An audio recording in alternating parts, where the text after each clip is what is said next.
Even for a prestigious household like the famous Asteri family, a dark rumor has been spreading. They will immediately banish anyone from their own bloodline if they completely lack magical talent. And it all began just 1 month ago when the young master collapsed from a sudden mana shock. After muttering nonsense through a long, painful fever, he suddenly opened his eyes and dashed straight out of the mansion. He did not run somewhere dangerous, but instead braved the heavy rain to reach the forest edge, frantically clawing at the muddy ground. Even with his fingers bloody, he kept digging until he pulled something out. Incredibly, it was just a common weed. Since that day, not a single day has gone by without Leon doing nothing but pulling weeds. The Asteri family is a legendary magic household, bound by notoriously ruthless rules.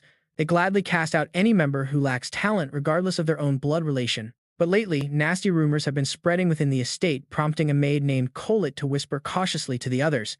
She quietly asks if they heard the news saying that the eldest young master failed his awakening once again. Shocked by this, Helen quickly covers her mouth to stop herself from gasping. She wonders if it is really true, since this is already his third devastating mana shock. If this keeps up, the second young master will surely become the next true head of the family. Another maid hastily warns Helen to watch her mouth before someone overhears them. Colette quickly chimes in to calm them down, agreeing that nothing is set in stone just yet.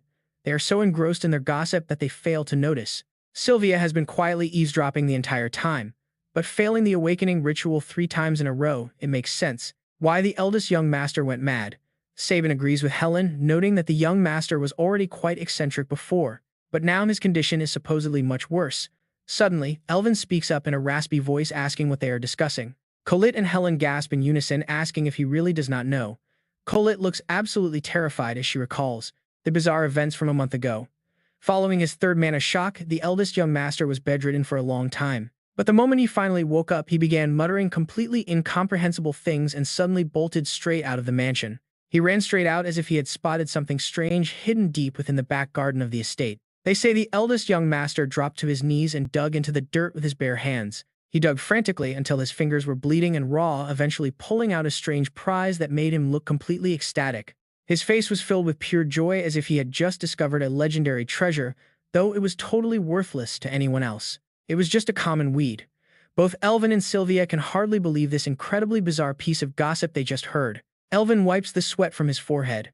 Why make such a massive fuss over a single clump of grass? But the other 3 servants quickly correct him that is not the issue at all. One of them whispers softly that, since that fateful day, Leon has done absolutely nothing but weed. Little do they know he is busy with his system quest. His current quest is to gather blue cassia herbs. He keeps pulling them up until they form a massive pile right in front of him. Only then does he feel satisfied. Today's harvest is finally complete, leaving his hands completely caked in thick dirt. But he is quite confused by the suspicious onlookers gathering around him, wondering why so many people are staring at him today. Being the eldest son of a prestigious magic family is exhausting. His name is Leon, or rather, Leon Asteri. Back in Korea, he was actually just a regular, hard-working team leader at an average mid-sized company. Unable to tolerate the toxic demands from his bosses, he angrily threw in his resignation letter. With his job finally gone, all he had left was free time. Naturally, he decided to boot up the game he used to play obsessively during his job hunt. But the moment he logged back in, he was hit with a brutal reality. Some absolute jerk had deleted all his characters. His paid items were completely wiped out too. Every single max-level character he spent months grinding was completely gone. It was incredibly painful to lose them, but since he had already cleared all the endgame content, he decided to move on. So Leon created a brand new character and purchased a crafting package, selecting 5 different professions to get started right away. And his legendary gamer luck came in clutch. Whistling happily, he realized he had just hit the absolute jackpot. He figured a quiet, relaxing crafting life would finally heal his exhausted soul. That was his last memory as Leon Asteri. When he finally opened his eyes, he was Leon Asteri living inside the actual game world of In the World. Even crazier, it is 50 years after the main storyline ended. Now he focuses on gathering plenty of sea rosemary. Fortunately, the body still retained its former owner's memories, otherwise adapting to this new life would have driven him completely mad. According to the system, sea rosemary has a salty oceanic taste. By gathering enough of it, he finally completes the apprentice herbalist quest. He gains 1,000 points and the exclusive shop will unlock once he has enough cash. Leon is pretty surprised by how fast things are moving. A personal shop already. He does a quick mental calculation, maybe around 100,000 shillings should unlock it right. If he grinds hard enough, maybe he can escape this miserable situation soon. Leon quickly moves his hands. He keeps his eyes peeled, pulling up blue ghost herbs and sea rosemary by the roots. Thankfully, the system screens are still popping up normally.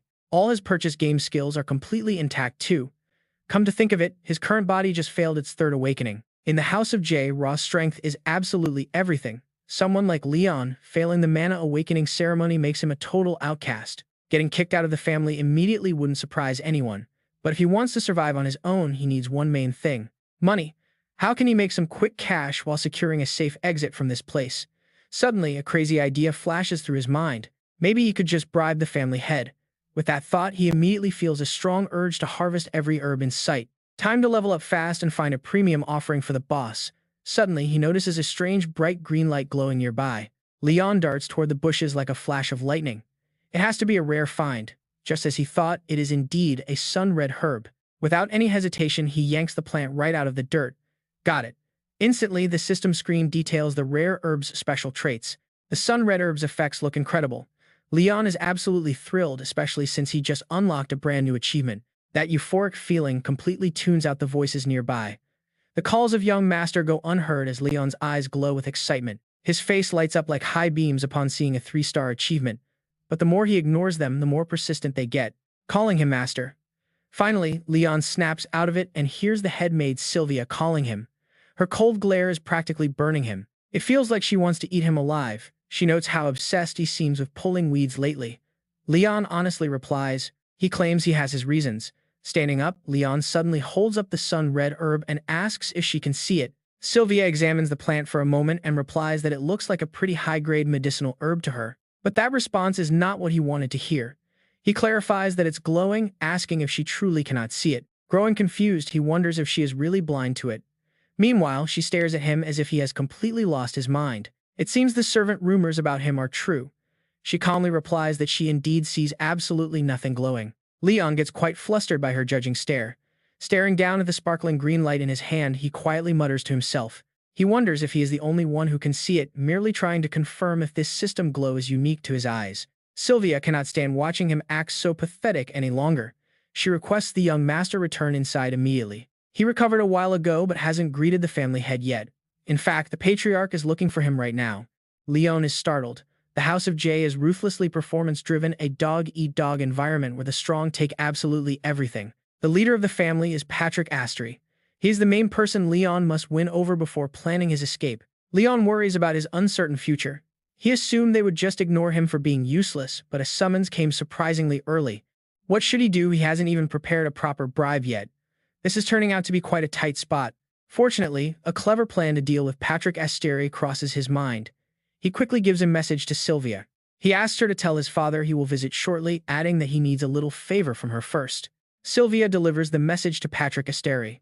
He calmly plays with a red magical flame in his hand, asking if that is so. Wondering if the boy has lost his mind, Chando quickly replies that the young master has been weeding every single day since waking. Patrick Asteri asks if there is anything else. Bowing, Chando reports that while the boy still cannot sense mana, his health seems fine. His memory is perfectly fine too. Hearing this, Patrick Asteri is so annoyed that the wrinkles on his forehead tighten. Dismissing him, Chando realizes this is his chance to leave safely, quickly bowing before making a swift exit. With a cold voice, Patrick Asteri demands to know exactly what on earth that foolish boy is doing right now. Sylvia calmly replies that he is still pulling weeds, a fact known by literally every servant in the mansion. That trivial news only irritates the patriarch further.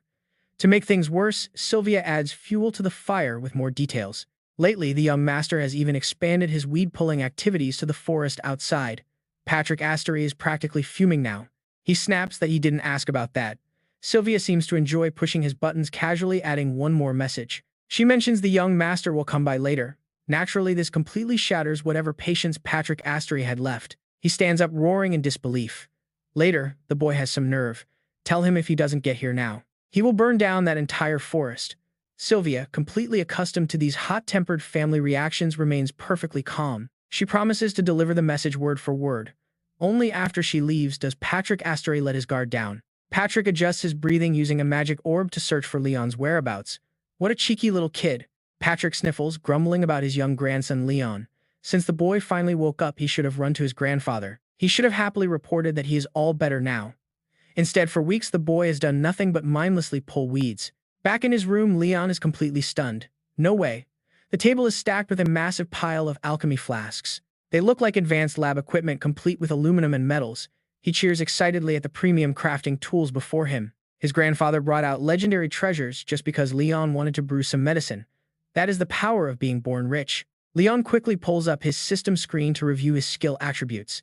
If his theory is correct, this will be another grind. The quest to level up his alchemy is just like his gathering skill, requiring endless repetition to raise his mastery levels. Mastery is split into 3 tiers, with master rank achieved by only 1% of players.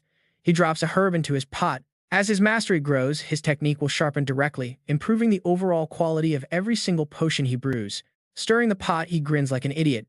What if he whips up 100 stamina potions and chugs them all himself? With that wild plan in mind, Leon places his hand over the steaming clay pot and commands the system to extract. Instantly, a thick red liquid bubbles up from the pot, guided by his mana, straight into a waiting glass tube. The system chimes with a success alert, leaving Leon incredibly satisfied with his work. Without even checking for potential poison, he immediately slams the entire bottle down his throat to see what happens.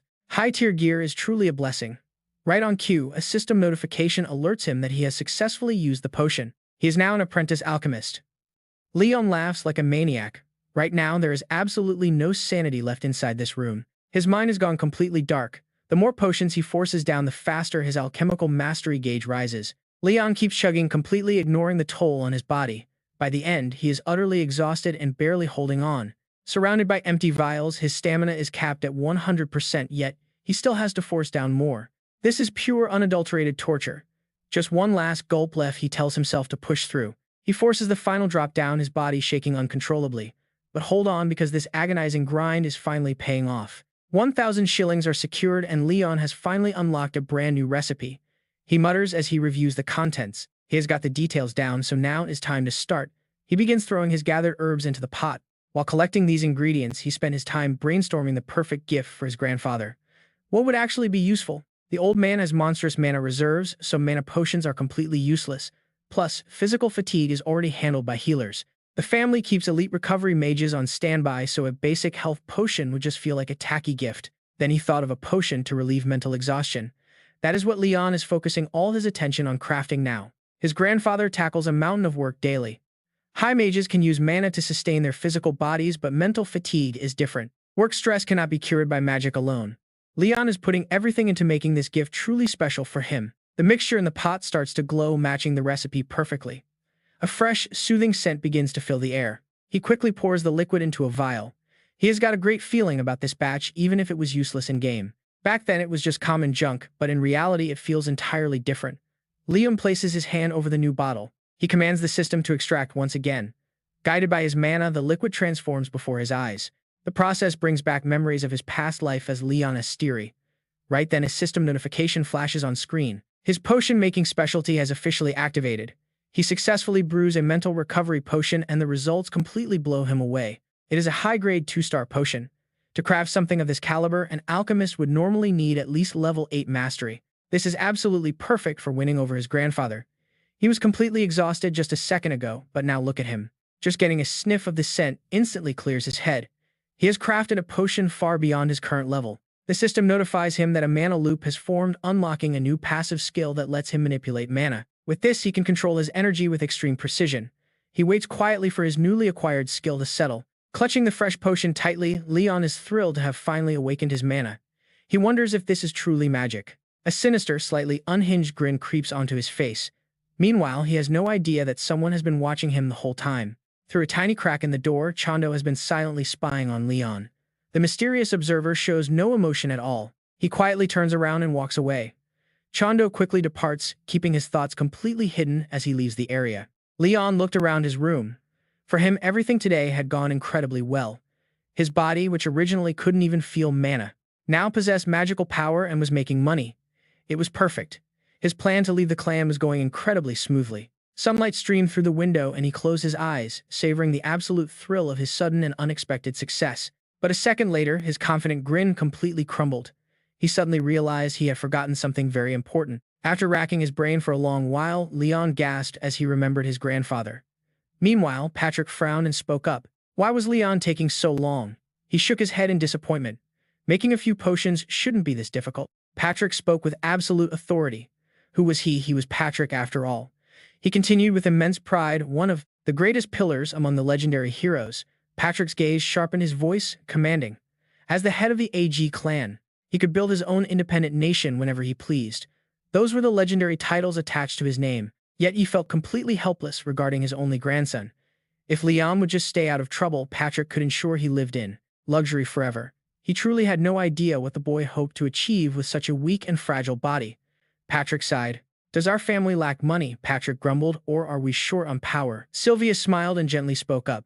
It was only natural for the family head to worry, she said, pausing briefly before adding with a soft smile. She noted how happy Leon seemed while crafting potions, but Patrick immediately dismissed her with a heavy tone, asking what use happiness was, if it led to his death.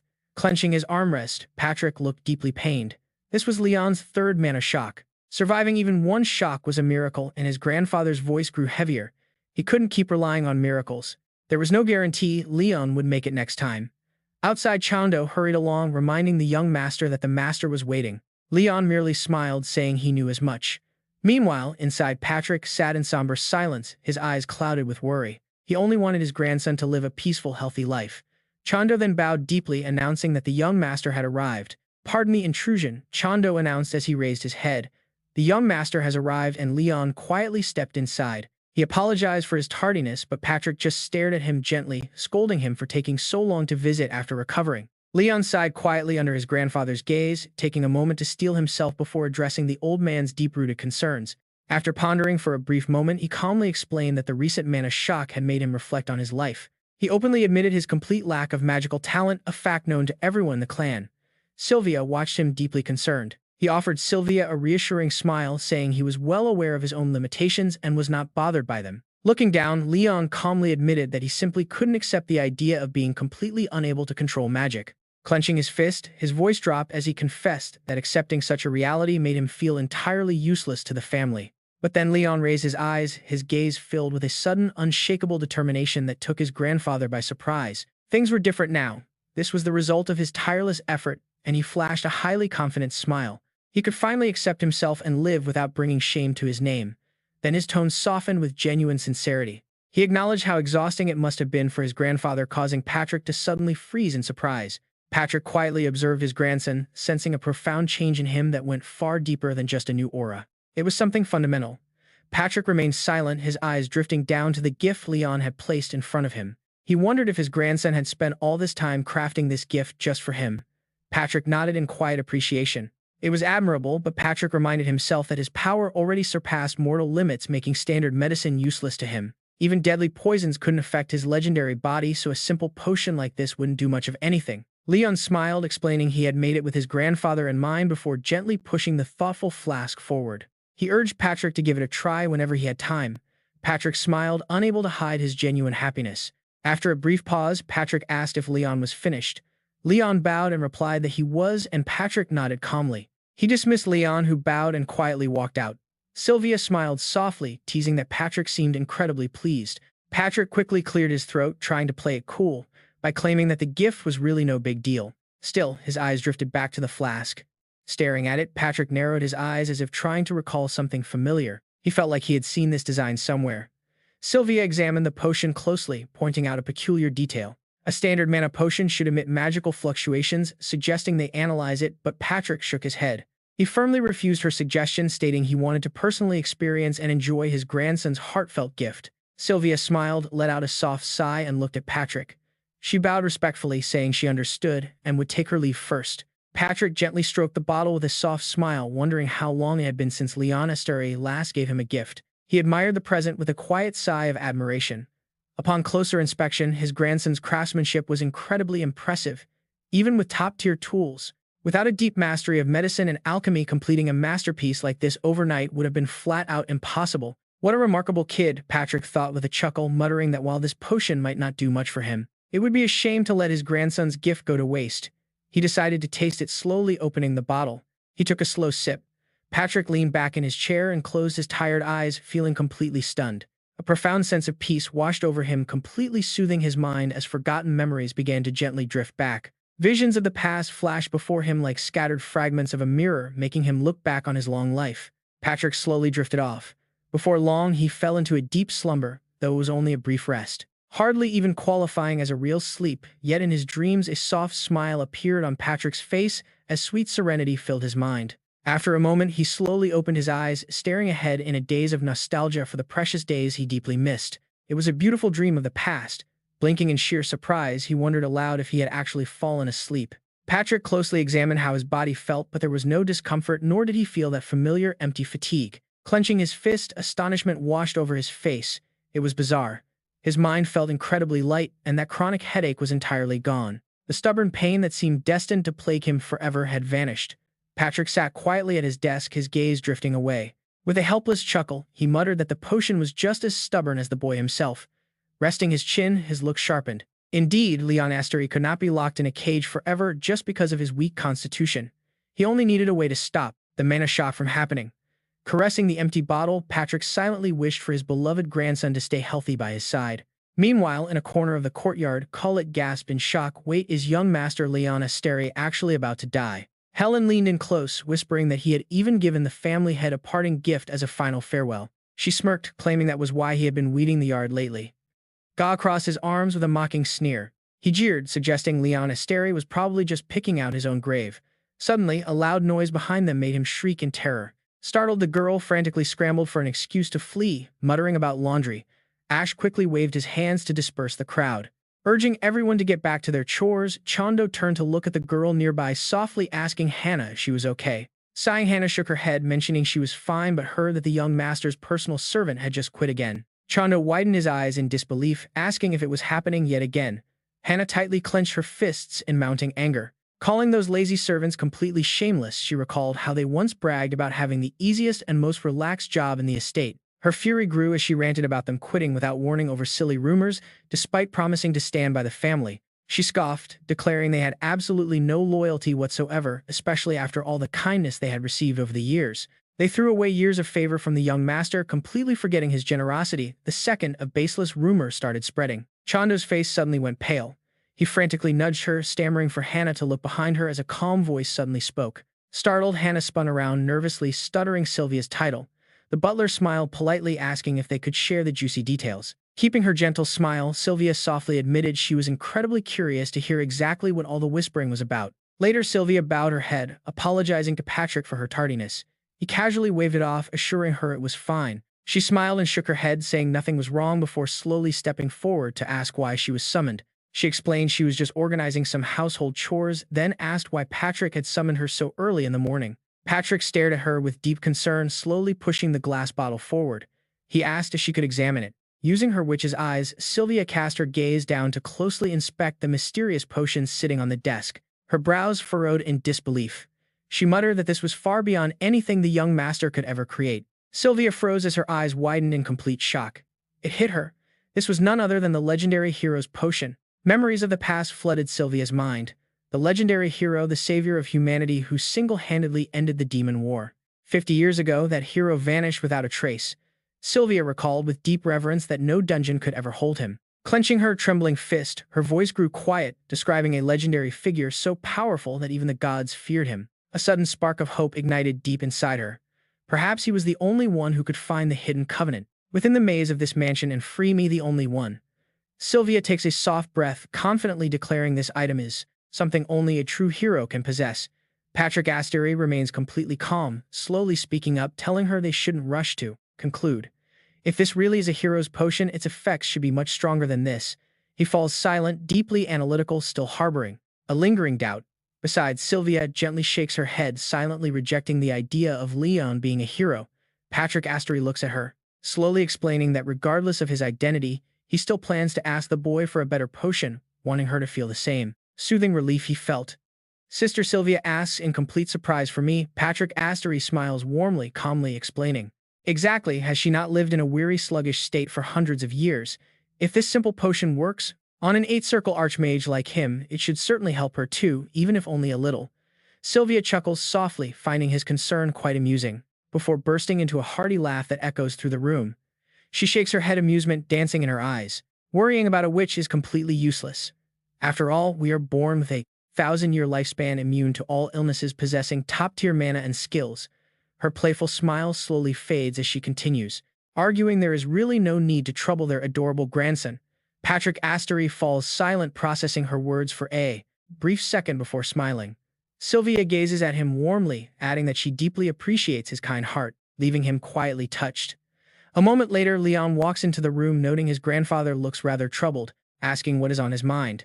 Patrick Asteri scoffs, denying it instantly, but Leon studies his expression closely before probing. Further wondering if he simply had a rough night of sleep, Patrick Asteri flatly denies it as Leon rests his chin, proposing a lack of exercise. Another sharp denial.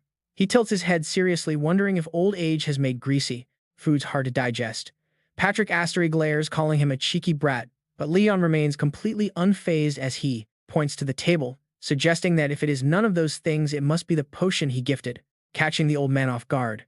Dropping his playful act, Patrick Asteri gets serious and gets straight to the point, asking if the boy can actually craft a potion of even higher quality than the one he received earlier, making Leon pause in deep calculation. Given his current system limits, brewing something of that tier is incredibly tough, especially since finding even basic one-star herbs is proving to be an exhausting headache for him right now. His last success was mostly pure luck backed by gear, but he clenches his fist with a burning resolve, knowing he cannot blow this golden chance with his high-profile sponsor finally taking a real serious interest in him, promising to get it done at all costs. He looks up calmly, agreeing it might take some time. Before asking who the special recipient is, Patrick Asteri casually reveals he plans to gift it to the manager, sparking instant surprise in Leon. He blinks as his wild imagination immediately jumps to a highly romantic conclusion, picturing them flirting. In his fantasy, his grandfather casually hands over the potion, claiming he just found it, while a blushing Sylvia acts bashful. Suddenly, a dry voice breaks through his dramatic train of thought, insisting that is not the case though. Leon remains entirely convinced. His romantic theory is absolutely correct, believing the old man wants to impress his lady, having been so lonely since his grandmother passed away, despite the imaginary voice of denial echoing in his head. Shaking off the thought, Leon takes a deep breath, asking for 2 weeks to craft an even higher tier remedy. Patrick Asteri looks at him in utter shock, exclaiming at the long delay.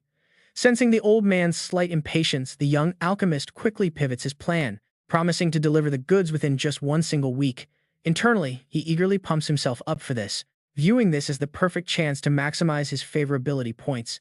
Patrick Asteri is left staring in utter daze, watching Leon dash right out of the room.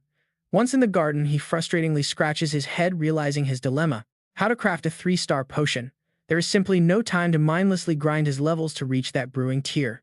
And even buying rare ingredients is useless without the proper skills. It would be a total waste of money, making a ready-made option far more appealing. He suddenly snaps his fingers, remembering he has access to the spirit shop, hoping for some useful ingredients. Just then, a blue system notification pops up, offering a special preview feature, showing various items and descriptions. He frowns in disappointment, realizing he still cannot make any direct purchases yet, scrolling through the catalog with a twitching mouth. Every single listing is absurdly overpriced, forcing a frustrated groan. Wondering if these basic keys are plated in pure gold, his face completely freezes as he scrolls further down. Every other item on the shelf is exactly like this. Staring at the prices, Leon is helpless. Seasoning is 10,000 coins. Absolutely nothing is affordable in this shop. He sighs softly. If this approach fails, his only remaining choice is the standard path. Leon weighs this alternative. Harvesting high-grade herbs with bare hands has its limits, so he must quickly locate a target for high-grade herbs. Realizing what he needs most right now, Leon nods quietly to himself. High-quality tools are at a nearby forge where the sound of hammers clanging echoes endlessly. Zahn looks inside and calls out loudly, asking the boss to come out. From deep within the workshop, Mu answers back very grumpily. "Why shout?" he grumbles. Zahn urges him to hurry up, pointing at the door with a grin. A wealthy customer has arrived.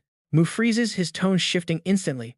A rich customer, he mutters that if it is a big spender they should overcharge him and sell everything. Why bother him, he snorts. Leon steps up politely, asking if he is the owner. He calmly explains his purpose, asking if he could borrow the workspace to craft some basic items himself. The blacksmith silently sizes up the visitor. Clearly a wealthy young master, judging by those very expensive clothes. Mu stares blankly at Leon, blurting out in utter disbelief, "What did you say?" Leon just smiles back with absolute confidence. He calmly promises a very generous payment. Now watch, this is where he takes a slow stroll around the shop. Leon stops in front of a counter filled with tools, inspecting each piece only to realize the craftsmanship is incredibly cheap. These will not last very long. He wonders if master smiths simply refuse to waste time making small, everyday utility tools. They are charging way too much anyway, so he decides he is much better off forging his own custom equipment. Even if he used his name as the eldest son of the powerful J clan, they could not finish high-tier gear within a single day. Approaching the workshop area, he asks the busy smiths if he can borrow a small corner. Zahn looks up in total surprise, repeating the words in confusion. Forge it himself, Leon calmly repeats his lucrative offer, to pay them handsomely. He opens his pouch, revealing a pile of glittering gold coins that leaves Mu frowning in annoyance. The stubborn smith complains about their struggling furnace, hating the idea of playing host to a noble's game. Zahn turns pale and pulls his brother back, begging him to stay quiet. Zahn then turns to Leon, offering a very polite explanation.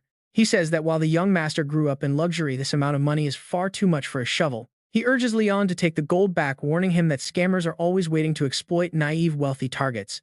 Leon blinks, finding the situation hilarious, knowing he purposely overpaid just to bypass all the usual bureaucratic delays. He nods reluctantly, taking back the extra coins while Mu crosses his arms and stares at him with deep suspicion. The smith raises an eyebrow, asking if a fragile noble truly intends to sweat over a forge to make a shovel. Hearing that, Leon suddenly recalls historical records of the ancient dwarf race legendary beings who touched fire completely unscathed. They possessed massive physical power, but were also capable of executing the most delicate, precise movements in their crafting. Looking closely at Mu, Leon is secretly amazed, realizing he has actually stumbled upon one of their remaining descendants. The smith stares back, demanding to know his name.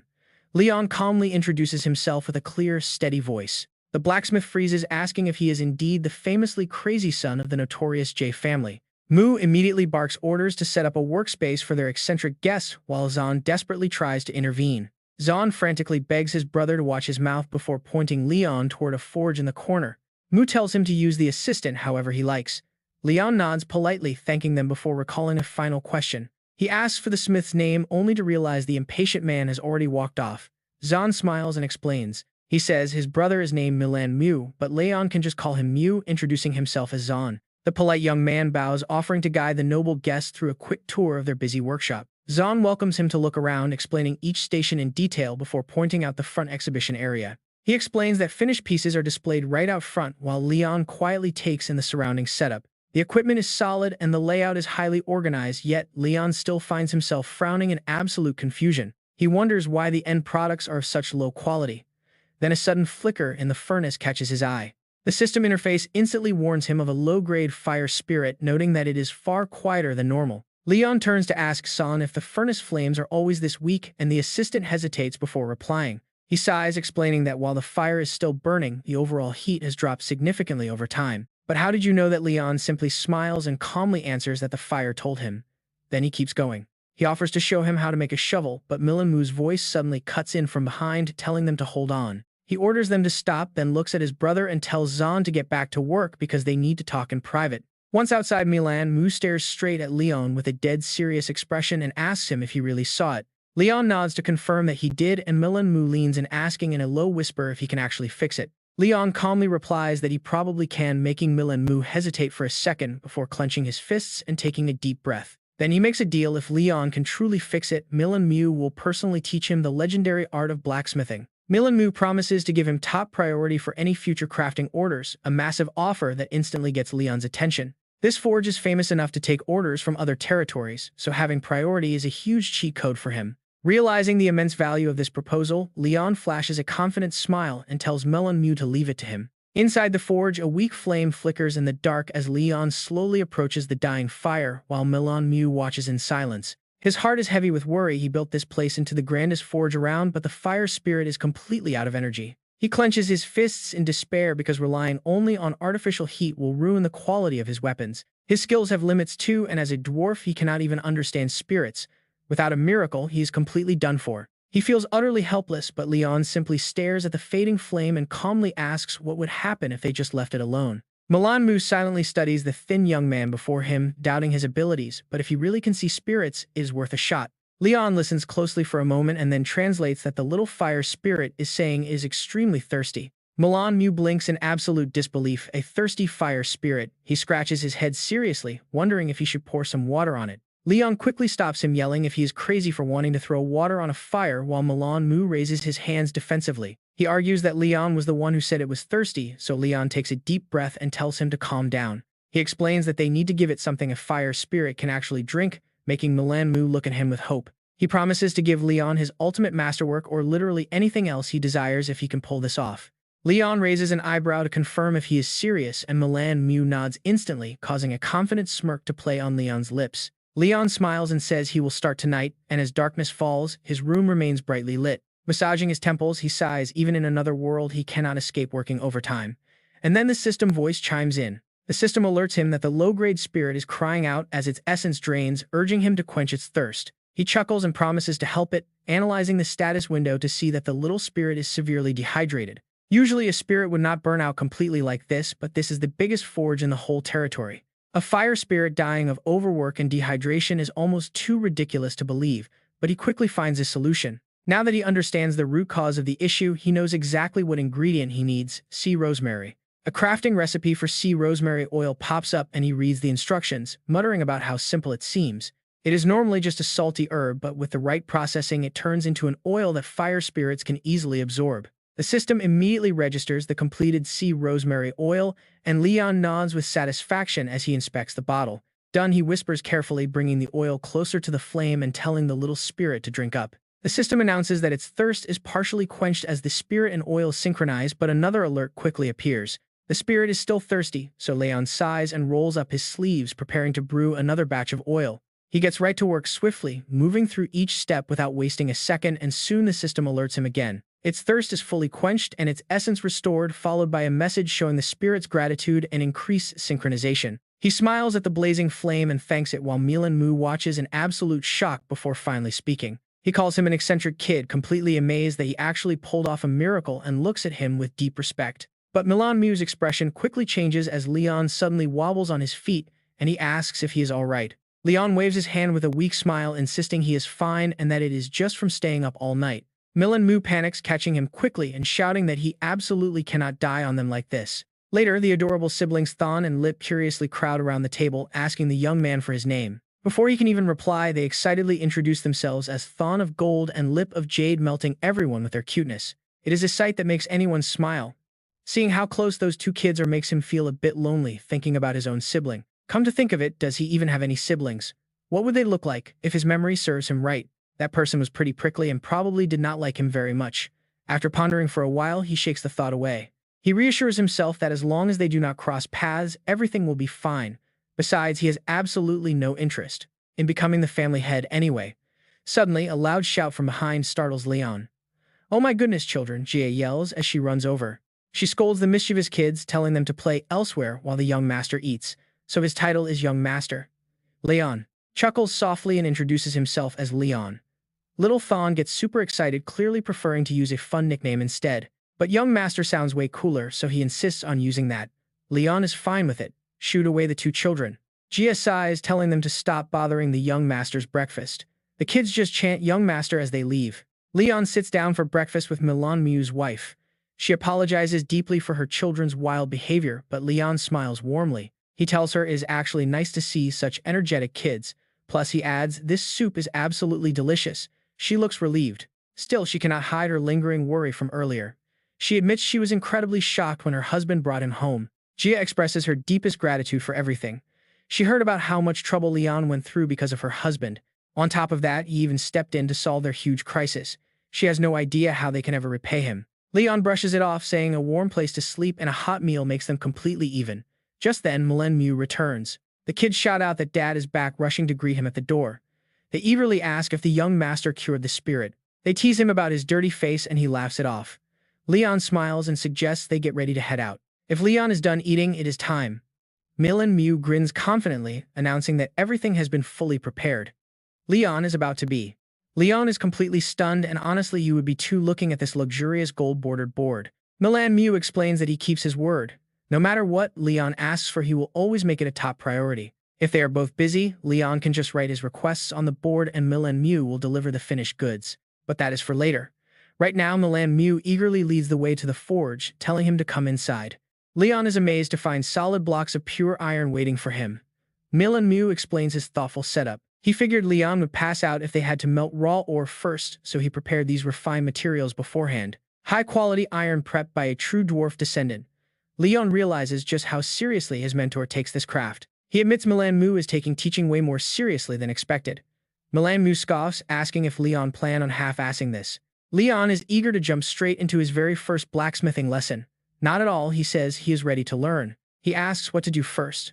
Smiling at the attitude, Milan Mu decides to demonstrate the process first. The very first lesson is mastering metal temperature. That is the absolute foundation of all good blacksmithing. The iron temperature must be perfect, not too cold, not too hot. It is not just about making it glow. Overheating it will just melt the iron into useless liquid. Suddenly, a tiny fire spirit appears to help control the heat. With the iron glowing perfectly, the real work begins. Powerful hammer strikes start to echo through the entire workshop. Strike force is everything. The blade section must be hammered thin while the rest stays thick for durability. Next comes the finishing stage. Once the basic shape is formed, it is filed down and sharpened on a whetstone. Milan Mu puts the final touches on a simple hoe, attaching a sturdy wooden handle to complete the tool. It glows with a brilliant light.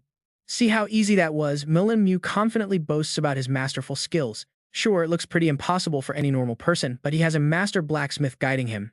Leon asks if he can use all the remaining iron. Watch closely because his next move is completely wild. Milan Mu tells him to go ahead but panics when Leon immediately tosses all the iron straight into the furnace. Milan Mu yells in shock, but Leon remains perfectly calm before the roaring flames. Time to test his skills. Heavy rhythmic hammer strikes echo. Sweating, he realizes this is way harder than he ever anticipated. Challenging system notifications start flashing on his screen, warning him that the unfinished hoe cannot be recovered. He must melt it down and start over. Completion rate is sitting at a mere 15%, but Leon refuses to give up. He grips the heavy hammer tight, determined to push through this. This is tough, but there is no turning back. With enough practice, he will master it eventually. Brutal training begins with endless failures, but he finally learns to lock in the exact temperature. That is it. Leon confidently hammers the glowing red iron block, keeping his rhythm perfectly steady. Blinding light flashes with every strike. The system suddenly alerts him that he has awakened a brand new talent. Milan Mu is stunned as he looks at the glowing metal in Leon's hands, urging him to forge with it. The old blacksmith senses a strange, powerful aura that feels completely different from anything before. Sweating bullets, Leon focuses. Heavy hammer strikes echo as the basic shaping phase officially begins. He cheers with joy upon finishing his very first hoe. It increases his chances of gathering high-grade items. Milan Mu showers him with praise, calling him a pretty talented and eccentric kid who has a real knack for this. Leon asks if it looks okay, but Milan Mu says it is way past okay, telling him to rest. This is pure genius. You should be proud of yourself and take a little break. Really? Leon eagerly asks to learn how to make a sickle next, wanting to master another tool. The sudden request leaves the blacksmith stunned, though he quickly bursts into hearty laughter at the boy's stubbornness. Milan Mu chuckles, calling Leon a total fanatic, but happily agrees to pass down all his secret techniques. I will teach you everything, Milan Mu happily promises. As night falls, Leon makes a silent vow to his family. Just wait, grandfather. I will finish your love story. Leon slams his new hoe into the soil.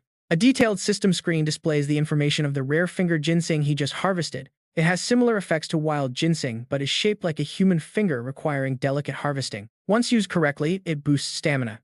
Leon is blown away by his newly forged tool's superior performance. Upgrading his tool made a massive difference, but he quickly realizes this is only the beginning. The magical forest holds countless hidden herbs, and equipping his new tools will help him gather them. Leon flashes a confident smile as he imagines his gathering skills leveling up in the near future.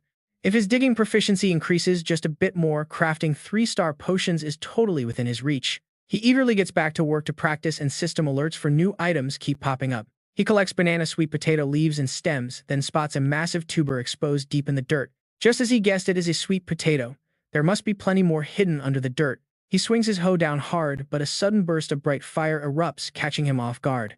A fragrant roasted sweet potato pops out, triggering a surprise system notification for a low-level spirit blessing. The fire spirit inside his hoe has blessed him, turning his raw harvest into a perfectly roasted meal. A roasted sweet potato, Leon wonders, realizing the fire spirit blessing triggers on a fixed success rate.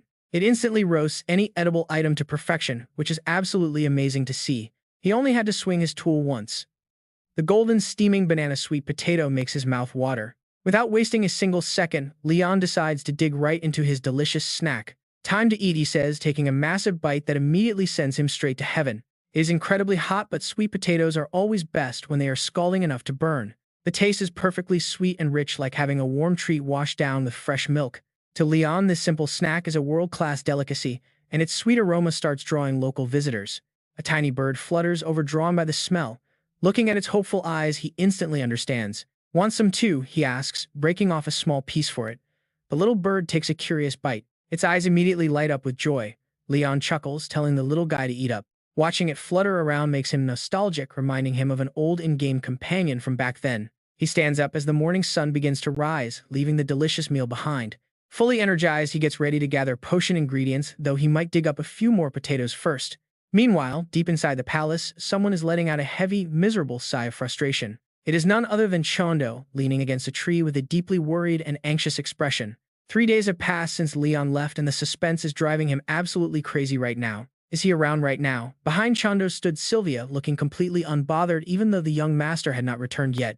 No one knew how long she had been standing there. Chondo turned around in surprise, telling the manager he was worried sick. Strange rumors were even spreading across the estate that the young master was on his deathbed or about to be banished.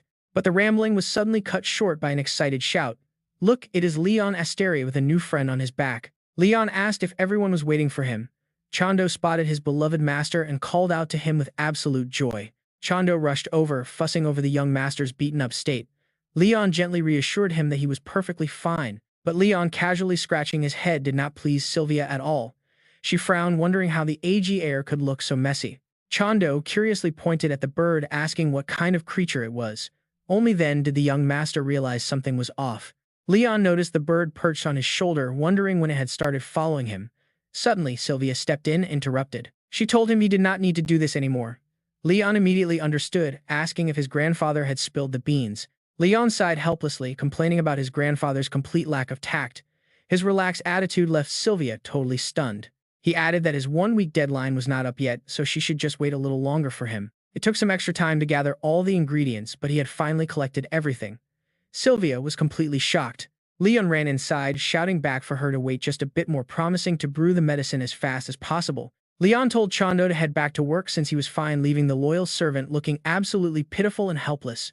Chondo chased after him, yelling that he needed to at least put some ointment on his scratches. Their exit left Sylvia alone with her thoughts. As a witch, standard potions and medicines were completely useless on her. She wondered what Patriarch Patrick Asteri had told the boy. Of all the heirs in the household, Leon always seemed the weakest. Out of everyone in the ATJ family, Leon was the one who broke her heart the most with his frail body. Yet seeing him toil away all night like a blacksmith just to help her sparked a tiny foolish glimmer of hope. But remembering how fragile he was as a child made it hard to believe he could pull off such a miracle. Could he actually brew a potion strong enough to heal a witch? A few days later, Sylvia visited the patriarch. Patrick Asteri welcomed her, and noticing her relaxed expression and instantly guessing that Leon's remedy had actually worked wonders. Sylvia was no longer plagued by her constant heavy worry, and she spoke with a rare sense of pride. Her mind and faded emotions, which had withered over decades, had suddenly become as crystal clear as water. She knew Leon worked incredibly hard, but she never imagined he could craft something so powerful in such a short time. Such a feat was practically impossible, prompting her to ask the family head if he had secretly helped the boy. Patriarch Patrick Asteri immediately shook his head, admitting he was far too busy preparing for Leon's coming-of-age ceremony. The event had been cancelled after the boy suffered a severe mana shock, leaving the patriarch with mountains of paperwork. Sylvia grew solemn, pointing out that if Leon truly crafted this potion alone, it pointed to a much bigger issue. It resembled the legendary elixir of a hero, a savior born to protect the world from being swallowed by darkness. Yet while these chosen saviors exist to fight off monsters, their personal lives are never filled with actual happiness. They are forced to fight endless wars to bring order to chaos, enduring immense pain along the way. Despair and emptiness follow every single choice they make, and once peace is finally restored to the world, the hero simply vanishes without a trace, discarded like a disposable tool that has finally fulfilled its purpose. Patrick Asteri agreed, noting that they fade away completely, as if they had literally evaporated into thin air. Their surviving allies and descendants always search for them, but no one has ever uncovered a single clue. If by some tragic miracle, Leon really is the chosen savior, how are they supposed to protect him? Losing their old brothers in arms on the battlefield was painful enough, and Patrick Asteri refused to lose his grandson too. Sylvia went quiet for a moment before offering a warm smile, suggesting it was time to hide their precious child. She declared her retirement, wishing to devote herself to shielding Leon. Patrick Asteri gasped in complete shock. It was absurd for her to sacrifice her hard-won freedom just to keep the young master hidden away. She had always hated being tied to this estate, and he wanted to tear up her contract to set her free. But Sylvia remained calm despite his protests, telling him that worrying about a powerful witch was a waste of time. She already knew every single clause of her binding contract, and Sylvia was not about to back down now. Why leave the territory? How could witch Sylvia ever live like a normal human in this domain? Right at that very moment near the window, a figure suddenly appears, speaking softly. Because our sweet, adorable child has helped me live much more like a real human being. That is another version of Sylvia. She smiles in pure amusement, saying she will gladly stay by his side to protect the boy. Time passes. The White Castle is eventually painted in the warm colors of sunset. Inside, a messy office cluttered with towering stacks of books. A deep male voice speaks out as a new maid arrived. And of all things, she is Leon Asteri's personal maid. That young man is Jisoo, the second young master of the A family, an unparalleled genius and the next successor to the Great Mage clan. He is the youngest four-circle mage and the descendant who shares the most striking similarities with the patriarch on every single front. Being so young is not a weakness at all, but rather an incredibly deadly weapon. For someone as sharp as him, a new mate is highly suspicious. He slightly raises his eyebrow, looking down at Sylvia's resume lying right in front of him. But the portrait shows a black-haired girl, making him highly suspicious of her past. After working here for so long, only to quit over a single bottle of medicine. Her retirement made absolutely no sense, and yet the moment Sylvia leaves, a new mate appears. There is definitely something fishy going on here. Let's rewind back to last night when Jisoo met Sylvia. Sitting with his legs crossed, he found her sudden resignation incredibly hard to believe. She looked much brighter than usual. Has she really decided to retire? Sylvia kept the truth to herself, choosing to reply with a polite nod. Yes, she wanted to bid him farewell before leaving. She added that young master Leon Asteri's medicine helped her tremendously. Jisoo, of course, could not accept this, saying he still did not believe it. Sylvia then suggested that if he wanted to see if she was telling the truth, he should visit his older brother. After all, when he was small, he always followed his older brother around everywhere. These words instantly cut the tension, making him blush as he muttered that was childhood. Sylvia repeated her point once more, telling him that while it might be hard to believe she was speaking the absolute truth, she added that if he ever got curious, he should just follow his brother for a bit. There was nothing to lose. Those words had been echoing in Jisoo's mind ever since. He could not stop thinking about them, and he couldn't stop her. Besides, she looked much more relieved than usual. Was all of this really thanks to his seemingly foolish older brother? It made no sense at all. But grabbing his long coat, he decided he had to see it for himself. He recalled them saying Leon Asteri often visits the Mimosa Forest. Night had already fallen by the time he reached the forest territory.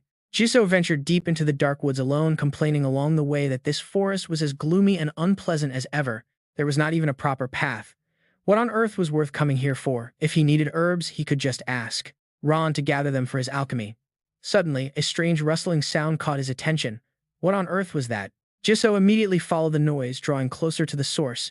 It turned out the sound came from a lone sitting figure. There sat Leon Asteri holding a roasted sweet potato. But in Jisoo's eyes, the scene quickly warped into something utterly horrifying.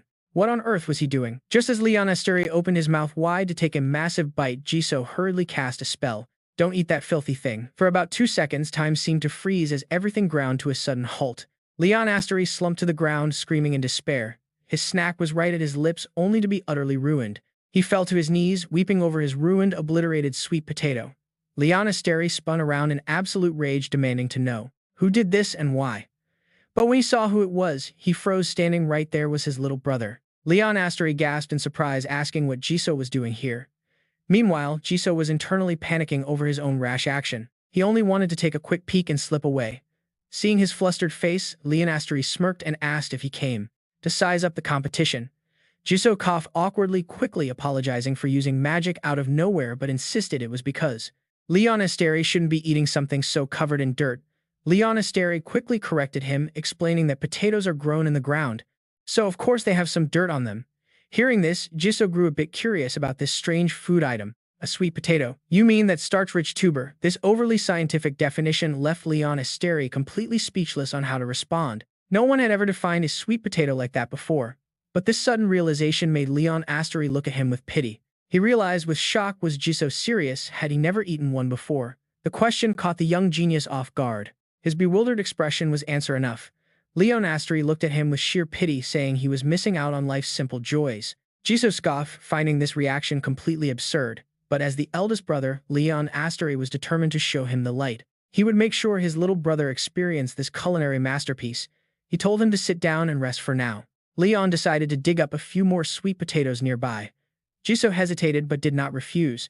After walking a short distance, Leon suddenly stopped. He turned back with a sudden question, asking if Jisoo could use fire magic to start a small campfire for them. The younger brother found the request odd but complied anyway since it was easy enough.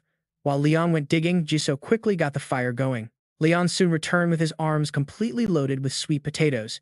He asked if everything was ready, and Jisoo softly nodded in agreement. Leon threw them straight into the flames, telling Jisoo they just had to wait, though Jisoo worried the food might end up burnt. Leon assured him that the thick skin would protect the inside, baking it perfectly. Jisoo quietly accepted the explanation. A quiet peace settled over them as they sat face to face. Jisoo stared blankly at the flames, completely forgetting why he came here. Meanwhile, Leon stole a quiet glance at his brother's solemn face, decided it was time to speak up, and broke the silence. He gently suggested that stepping out of one's usual routine is sometimes the best way to clear a cluttered mind. Moving forward is great, but taking a break is just as crucial. Hearing this, Jisoo softly replied that he finally understood. Right then, a delicious aroma filled the air. Leon pulled the cooked food out and eagerly told Jisoo it was time to eat. Jisoo stared at the hot potato as if it were some alien creature. He hesitated, took a small bite, and instantly loved the sweet flavor. He blurted out that it was truly delicious. And honestly, who could blame him? Seeing his brother happy brought Leon instant relief. Leon proudly explained it was a banana sweet potato. Their territory was usually warm, but chilly breezes still swept through occasionally. The dense forest was especially dark and windy, making the air feel freezing and reminding Leon of comfort foods from his past. On cold days like this, nothing beats the classic craving for hot fish-shaped pastries, roasted sweet potatoes, and warm fish cake broth. Throw in some sweet-filled pancakes, and you get the perfect blend of warmth and sugary bliss. Surviving winter without them is impossible. While Leon was lost in his food fantasies, Jisoo kept quietly eating, his focused expression showing just how much he loved it. Leon smiled, thinking about how kids his age had bottomless stomachs. It reminded him of his own school days, constantly snacking. He used to eat breakfast, lunch, and instant noodles all day long. Suddenly, Jisoo froze and stared down in complete shock. A massive pile of potato skins sat at his feet.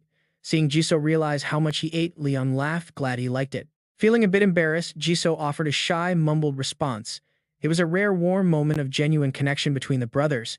Leon told him to eat his fill, noting that Jisoo was working incredibly hard for the family on his behalf. He knew carrying the family weight alone was exhausting. However, Jisoo quickly shook his head, refusing to call it a burden. He added that he never blamed his brother, but admitted to feeling a bit jealous of the freedom Leon seemed to have. Jisoo made it clear he was still proud of his duties and promised to keep giving his absolute best. Leon chuckled softly, realizing his brother was still just a kid. Stepping into the protective older brother role, he offered some comfort. He told Jisoo that he was at an age where being a little selfish is allowed, even if it meant skipping studies sometimes. Leon stepped closer and gently patted Jisoo on the shoulder, encouraging him to occasionally do whatever made him happy. He assured him he was doing a great job. Those warm words seemed to instantly lift the heavy weight of succession. Now Jisoo finally understood what Sylvia meant. Looking at Leon, he softly confessed he was glad he came to see his brother. After finishing their meal, Leon headed straight back to his room and eagerly pulled up his system interface to check his balance. He had saved up 71,500 shillings. The special shop was finally within reach, making all his hard work worth it. Brewing that potion for Sylvia had nearly killed him, but it also granted a massive level boost.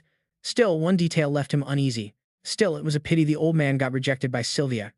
Not that Leon could do anything about their complicated love lives anyway. If the old man heard that, he would probably freak out and try to explain himself. Regardless, Leon was in a wonderful mood. He was getting closer to Jisoo, and with the threat of being kicked out finally gone, he could finally relax and enjoy life. Suddenly, a polite knock sounded at the door. Leon quickly pulled himself out of his thoughts and called out for them to enter. A clear, gentle female voice spoke up, greeting him. Sylvia stood there disguised as a young maid and politely introduced herself. She announced her name was Sylvia, his new personal maid starting today. Leon could only stare, completely baffled by the sudden change. A strange sense of familiarity washed over him. I mean, we all know she is not a normal maid, right? There is definitely a secret. So this was why Sylvia suddenly retired. It all made perfect sense now, even in a crazy fantasy world filled with different races. Since even dwarves existed here, anything was possible. Shaking off his surprise, Leon warmly welcomed Sylvia and asked her to take care of him. Sylvia bowed deeply, playing her role perfectly as she told him to call whenever he needed help.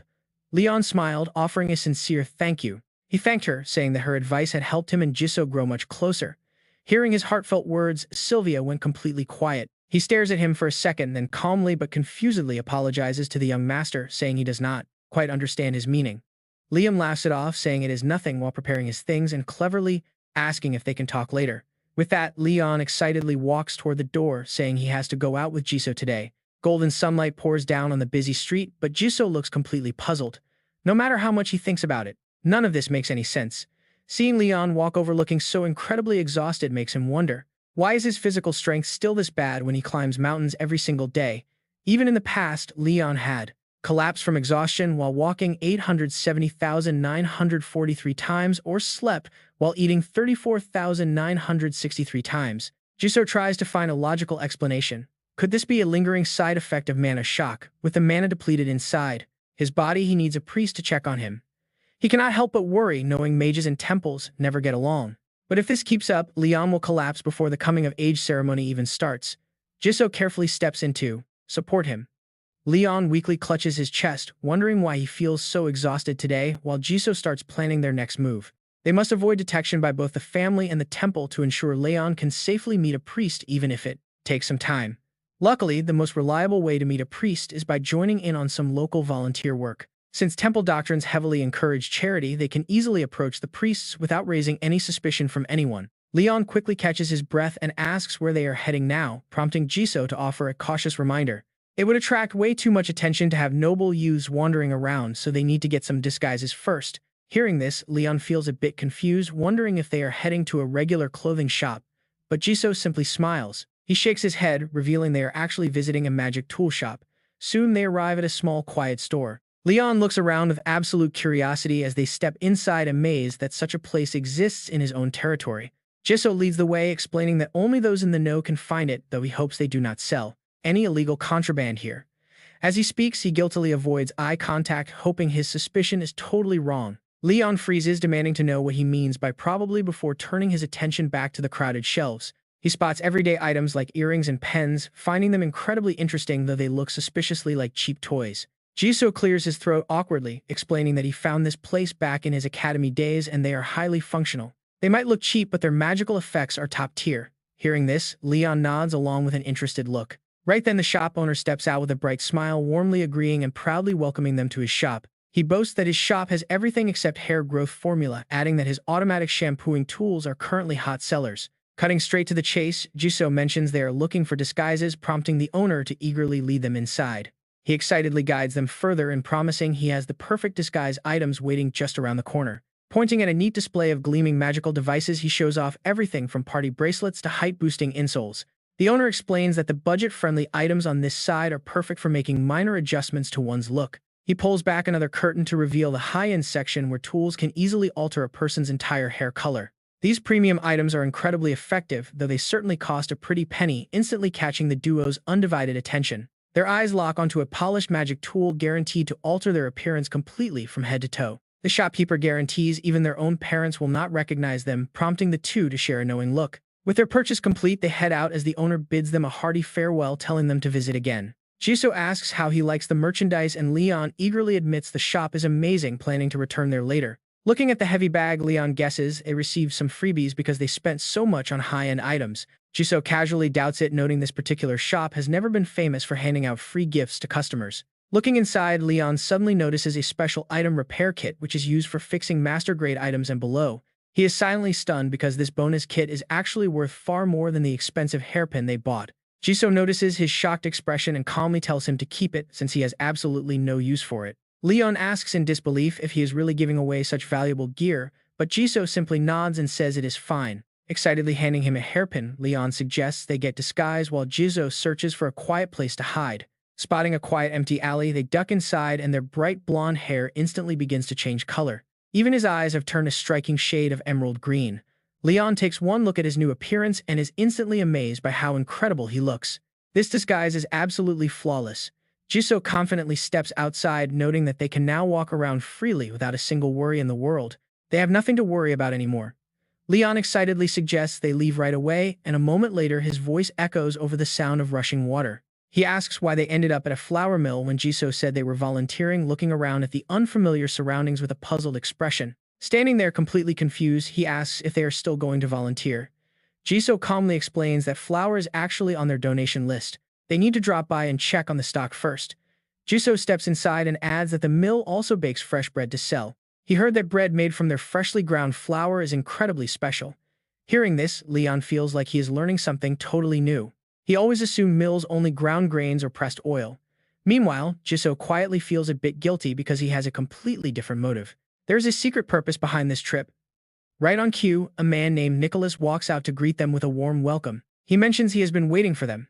This is exactly what Jisoo planned, as his main goal was to meet this very person. Nicholas is one of the few devout believers in the Turgi territory, well known for his generous donations and his massive network of connections. By building a close relationship with Nicholas, Jisoo figures he can easily find a way to get closer to the temple itself. A meeting with a high priest, it is possible. Hoping for the best, Jisoo quickly asks if their order is ready yet. Nicholas warmly confirms that everything is ready, turning around with a bright smile to point toward the large sacks stacked inside the mill. He is absolutely thrilled because he hasn't ground such high-quality wheat in ages, noting that the grains are completely free of any pests. Then Nicholas curiously asks why they require such an enormous amount of flour. Jisoo immediately steps in to explain the situation. He says he saw some starving children and felt so bad for them that he decided to make a generous donation to help. Nicholas is deeply moved by this and eagerly asks if they have already chosen a specific place to make their donation. Jisoo takes the opportunity to ask for his advice, and as Nicholas strokes his chin to think, Jisoo eagerly waits for the answer. And trust me, Jisoo is holding his breath here, praying for the temple.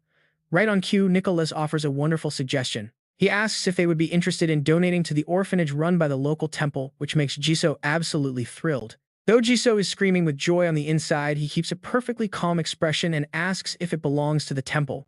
He asks how many children are currently living there, and Nicholas estimates that it is not too many, probably around 30 kids. Jisoo acts surprised, mentioning he thought temple facilities would be much better, prompting Nicholas to explain the harsh reality of their situation. Things used to be fine, but they are struggling now. Apparently, a temple's funding has been heavily cut lately. He feels a bit awkward discussing it since they are in the Turgi territory, a magic-dominated place where spiritual temples are largely neglected. Because magic reigns supreme here, getting donations is incredibly tough, especially since noble magic families find it embarrassing to support temple orphanages. Nicholas's gaze quietly drifts over to assess Jisoo as he speaks, noting the massive flower order and his elegant, refined demeanor. He gathers that Jisoo must belong to a very prestigious family, silently hoping this encounter might finally bring some relief to the children. Suddenly, Leon chimes in with a thoughtful question, remembering that the mill also specializes in baking their own fresh bread. He points out that even if they donate raw flour, it will still take some time for the orphanage to actually prepare food. Excitedly rolling up his sleeves, he suggests a wonderful idea to bake several loaves of fresh bread for the kids right now. He proposes baking some fresh bread for the kids, arguing that even with raw flour, the orphanage might lack other essential baking ingredients. Receiving hot, freshly baked bread directly from the oven would definitely bring a huge smile to all of those poor children. Nicholas agrees without a single moment of hesitation, proudly boasting that his shop makes the absolute best bread in the area. Jisoo suddenly freezes. He was so incredibly focused on his own goals that he completely overlooked the basic needs of these orphans. He feels a deep sense of admiration as he looks at Leon, realizing his brother is always so thoughtful and genuinely caring. He quietly admires how Leon always pays attention to the smallest details, proving once again just how incredibly considerate he can be. Jisoo quickly agrees, praising it as a wonderful idea, which gets Nicholas extremely excited as they all head inside to start preparing. Standing around the work table, they find premium whole wheat flour and high-grade olive oil laid out ready for the baking process. Leon inspects the table. High-quality flour, top-tier olive oil. This bread is going to taste absolutely incredible. Nicholas steps up to explain that they will be making a classic barley bread, which is a massive favorite among local children. It is incredibly simple to prepare, yet remarkably delicious and universally loved by kids. Smiling, the veteran baker rolls up his sleeves. He offers to demonstrate the process first by making a small test loaf, carefully measuring out the ingredients to start the dough. He blends a precise amount of flour with salt, yeast, and milk in perfect proportions, mixing them together before setting it aside to rise. He places the dough into a tray, greased with olive oil to let it rise. Explaining each step, his hands knead the mixture quickly and smoothly before gently pressing down on the risen dough to squeeze out all the air bubbles. To finish it off, he mixes in some crushed sunflower seeds. Soon a perfectly smooth dough takes shape, and just like that, it is done. Following those steps, Jisoo manages to shape a few loaves in no time. He thinks to himself that this is incredibly easy. Compared to magic, baking is surprisingly simple. Curious, Jisoo glances over at Leon next to him. Wondering if his brother is finished, he watches as Nicholas asks with concern if the young master is still working. Leon is still busy, doing some kind of strange magic with his lump of dough. He mutters that he needs a little more time because he can really feel it. Nicholas is completely speechless at this. He agrees to bake Jisoo's dough and his own first, while Leon continues his mysterious process. The soft dough is quickly placed inside the oven to bake until golden and crispy. After a while, Nicholas excitedly opens the door to see. But when they see a completely charred black lump inside, both of them freeze. Nicholas quickly tries to comfort the boy while explaining. He tells him that if he uses too much flour, the bread burns like this. But since it is his first try, he did well. Suddenly, a delicious aroma fills the air. Nicholas perks up and sniffs, realizing that the smell is coming from the oven right behind them. It looks like the eldest young master's bread is finally done baking. Nicholas quickly steps over and pulls the hot baking tray out. Suddenly, a brilliant golden light erupts from the tray, forcing all three of them to shield their eyes. Wait, what is this magic? This whole wheat bread made by Leon has an absolutely legendary quality. His cooking proficiency instantly leaps up to level 2. Nicholas stares in utter disbelief at the golden, crispy masterpiece. He asks how Leon could possibly bake something so incredibly high quality on his first try. Wondering what secret technique he used, the baker demands to know his secret. Leon just scratches his head and laughs sheepishly. He tells them he did nothing special, explaining softly that he made this bread for the children, even if they cannot eat like this daily. He wants them to have as much delicious bread as possible today. His sincere, heartfelt words leave Nicholas completely stunned. Leon adds that if the bread looks beautiful, the kids will enjoy it even more, so he scored the top of the loaves. He did not expect the results to turn out this amazingly well. Right then, Nicholas' view of the two noble brothers completely flips. He originally assumed they were just wealthy nobles putting on a show of charity to experience commoner life, but he was totally wrong. Jisoo is also wide-eyed with shock at his brother's hidden talent, praising Leon for being a natural-born prodigy at baking. Leon laughs heartily and thanks his brother. Watching them, Nicholas realizes these young masters are baking for the children with all their hearts. Moved by their sincerity, Nicholas makes a sudden request, asking if the two noble brothers mind continuing the baking alone for a bit. He explains there is somewhere he absolutely must go right away. Jisoo is slightly startled by this but quickly nods in agreement. He says it is fine since Nicholas surely has his own duties, apologizing for keeping the baker tied up here for so long. Nicholas reassures them that it is no trouble at all. He immediately turns on his heel and rushes off, promising to return quickly. Leon watches the baker hurry away with a puzzled expression. He wonders if they bothered him by asking for baking lessons. Jisoo calmly reassures his brother that everything is fine. He is sure the baker will return soon, so they should keep going. Finding his motivation, Jisoo declares that he's going to put in his absolute best effort so he does not fall behind. Leon laughs with excitement, replying that he cannot afford to lose either. Both brothers dive right back into their aromatic work. As the kitchen fills with delicious scents, the progress bar for their apprentice baker title steadily begins to tick upward. Under Leon's careful guidance, Jisoo also starts turning out beautifully baked bread. Before long, Nicholas' voice echoes through the doorway. He calls out that he has returned. Leon turns around to greet the baker, but instantly freezes in surprise at the sight. Nicholas is not alone. A large crowd of villagers has gathered right behind him. Leon stands there, looking a bit awkward. A friendly woman steps forward to explain that Nicholas is normally not this dramatic, but he was deeply moved by their kindness. He told the whole village about the noble brothers' pure hearts, inspiring everyone to come and offer whatever help they could. A local woman named Jia also arrives to pitch in. She mentions her husband wanted to help too, but he is too busy at the forge, so she decided to come in his place. Flustered by her loud praise, Leon quickly puts a finger to his lips, shushing her. She sheepishly cuts herself off and sets down a massive supply chest. Behind her, the other villagers start unpacking various baking ingredients, but one powerful woman in the crowd completely steals the show. Everyone gapes in awe as she effortlessly hoists several colossal sacks. She drops 4 giant bags of supplies onto the ground with a heavy thud, shaking the floor and leaving the onlookers thoroughly impressed. The villagers whisper in amazement, pointing at her massive arms and joking that she looks like she could wrestle a bear. Jisoo watches the lively scene unfold with pure excitement. He never expected the locals to donate so many supplies for the children. Grinning from ear to ear, he tells his brother that everything is turning out much better than they could have imagined. Leon deeply appreciates it, agreeing that the people in their territory are indeed incredibly kind. Seeing their bright smiles, Jisoo silently wonders if this is the beautiful result of putting your whole heart into even the smallest deeds. He feels deeply ashamed, realizing he had only thought about approaching Nicholas just to get close to the high priest. Looking at Leon with a warm smile, Jisoo quietly tells himself that once his brother fully recovers, he will do great things.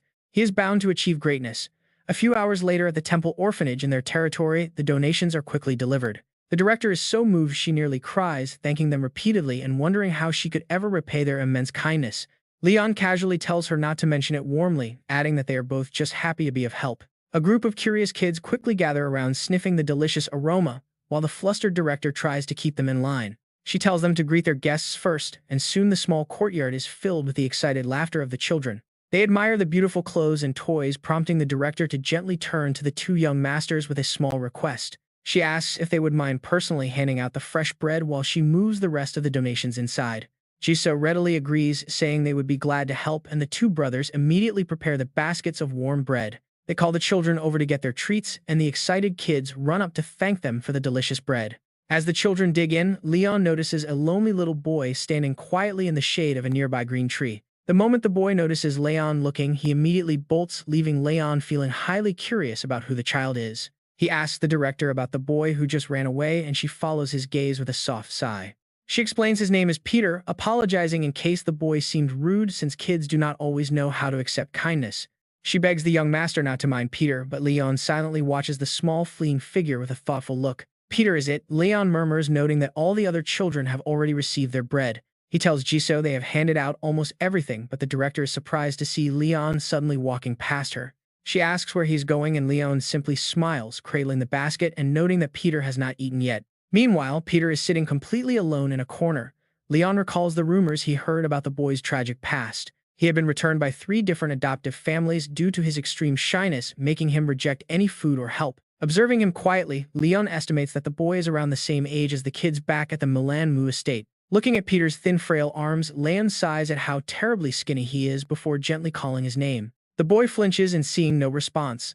Leon crouches down to offer him a fresh, delicious piece of warm bread. He tells the kid that everyone else has already eaten, but Peter merely scowls, completely ignoring the talkative adult beside him. Undeterred, Leon playfully holds out the bread with sparkling eyes, describing how absolutely heavenly it tastes on an empty stomach. He notes it is made from freshly milled flour, making it incredibly soft, rich, fragrant, and perfectly warm. But no matter how stubborn Peter tries to act, his growling stomach immediately betrays him, and honestly, who can blame him? Leon chuckles softly, realizing the boy is indeed starving.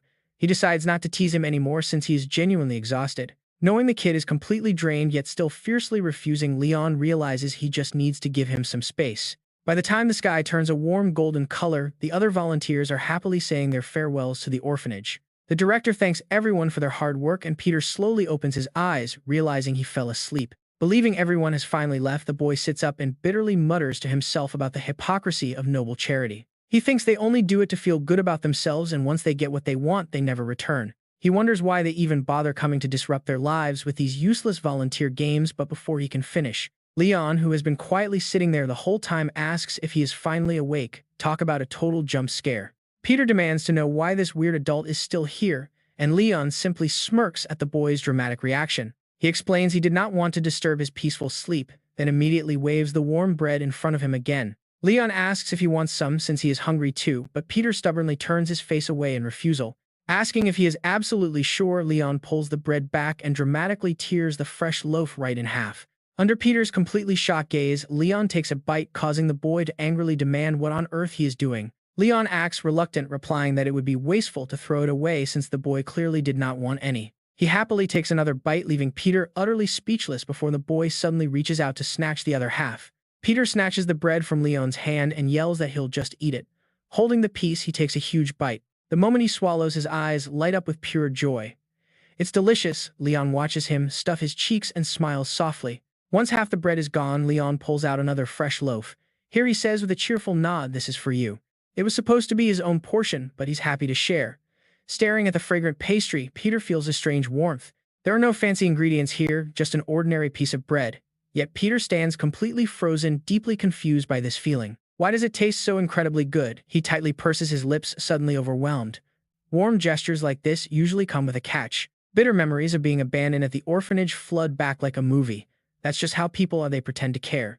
Everyone who was once nice to him ended up leaving him behind, using the excuse that he didn't love them like real parents. They just threw him away again. The painful memory makes Peter press his lips together, swallowing his rising tears as he eats. He stuffs his face bitterly, muttering that adults are all liars. But before he can spiral, Leon gently cuts in to stop him. Leon asks Peter if he knows a simple truth. Feeling the boy's heavy gaze, Leon looks back at him and continues speaking softly. When grown-ups get sad, they tend to skip meals, completely forgetting that starving only makes them feel worse and leads to regret. But despite being upset, Peter still ate well. A warm afternoon breeze sweeps through, gently rustling Leon's hair in the quiet yard. His bright face shines in the sunlight. Leon admits that while baking today, he prayed someone would truly enjoy his food. Seeing Peter love it makes him genuinely happy. Stunned by those words, the boy looks up, his eyes reflecting a deep, wordless emotion. But the touching moment lasts barely 5 seconds before Leon narrows his eyes, teasingly asking if the kid is actually about to cry. Flustered, Peter snaps back that he isn't crying, blaming it on the delicious bread. Leon teases him, asking if that's really true. Peter looks away, blushing deeply as he softly whispers his thanks. Leon smiles warmly. He extends his pinky finger, promising to bake more next time, and asks for a pinky swear to lock it in. A promise, Peter stammers, completely lost. Leon confidently boasts that as a wealthy noble, he has never broken a single promise. His gaze is remarkably honest and steady. Staring into those sincere eyes, the young boy is left completely speechless. Finally, Peter raises his small hand. Next time, he declares he will eat 2. Leon chuckles and fondly pats his head. Playfully, he asks why stop at 2 when Peter could easily eat 3, joking that he'll have to bake a mountain of bread. Peter grumbles under his breath, completely defeated. Watching them from a distance, the orphanage director is deeply moved by the sight. Seeing Peter's bright smile, she marvels in her heart. It has been such a long time since she last saw that kid laugh. Perhaps if they had approached him with such raw sincerity, the boy would have opened his closed heart a long time ago. She watches from afar as Leon cheerfully suggests visiting the other kids. Peter eagerly nods in agreement. The warm scene leaves the director feeling a pang of shame. For too long, she had neglected these kids under the guise of work. She neglected these children under the excuse of being busy. A truly sincere person like Leon deserved all of heaven's blessings. Later, the director politely bids farewell to the guests, warmly thanking them and inviting them to visit the orphanage again soon. They happily bid farewell. But as Leon and Jisoo prepare to leave, the director suddenly calls out to stop them. She asks if they could stay just a little longer. She feels they cannot simply let them leave after such a generous act. It simply would not be right to let their saviors leave without showing proper gratitude. Smiling warmly, she explains the situation. She mentions that a representative from the temple is scheduled to arrive today to offer prayers and blessings to the children. Noticing their surprise, she asks if they would stay to receive a special blessing from the high priest before they depart. Jisoo politely places his hand over his heart while celebrating inwardly. Their plan is working beautifully, exactly as they hoped. It would be rude to refuse such a generous offer. Leading the way, the director guides them down the hallway. Out in the courtyard, a heavy carriage rapidly approaches, signaling the arrival of the mysterious temple priest. The next day, Jisoo sits alone in a quiet, dimly lit room. He quietly reflects on their recent conversation. He remembers warning his brother to postpone the meeting, fearing the temple priest might harbor some dark hidden agenda. Such worries were completely unfounded. Leon casually agreed instantly, which left Jisoo feeling extremely surprised by the response. Standing up, Leon explains that he suddenly remembered some urgent business back at the family mansion. Jisoo is stunned by how easily he relented.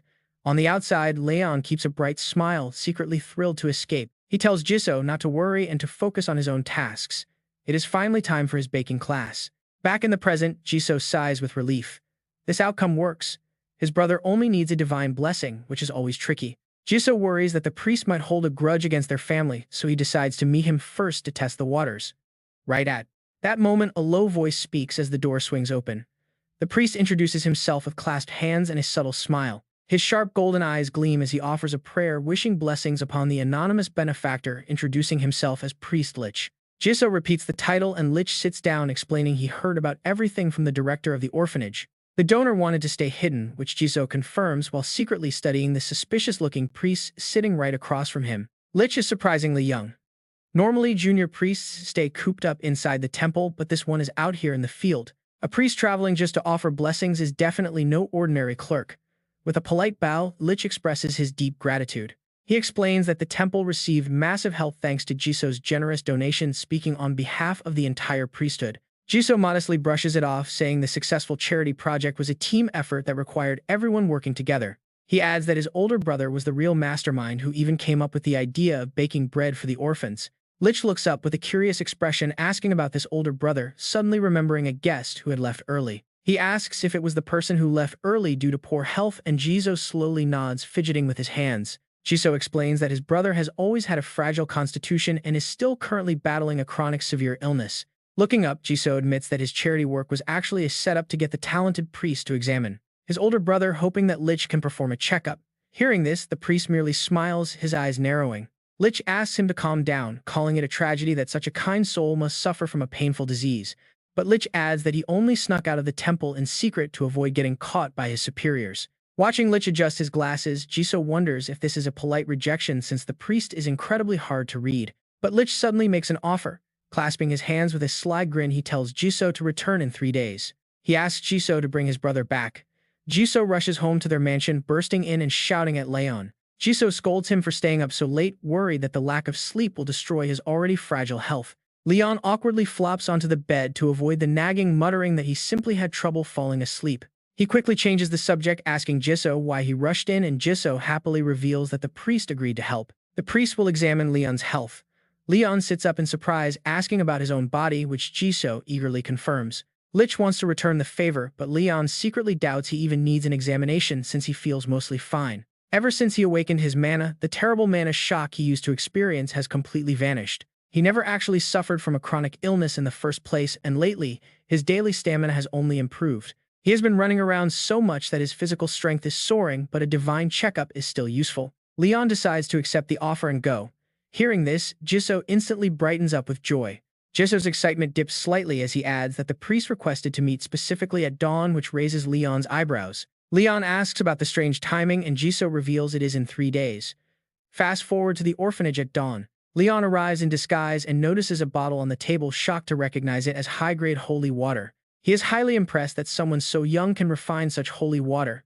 Suddenly, Jisoo calls out to him from behind. Leon quickly composes himself, placing a hand over his chest to bow politely to the young priest. He greets Lich, who clasps his hands and offers a prayer for God's blessings to stay with both brothers. Lich is honored to meet the temple's benefactors and invites them to sit down for a comfortable chat.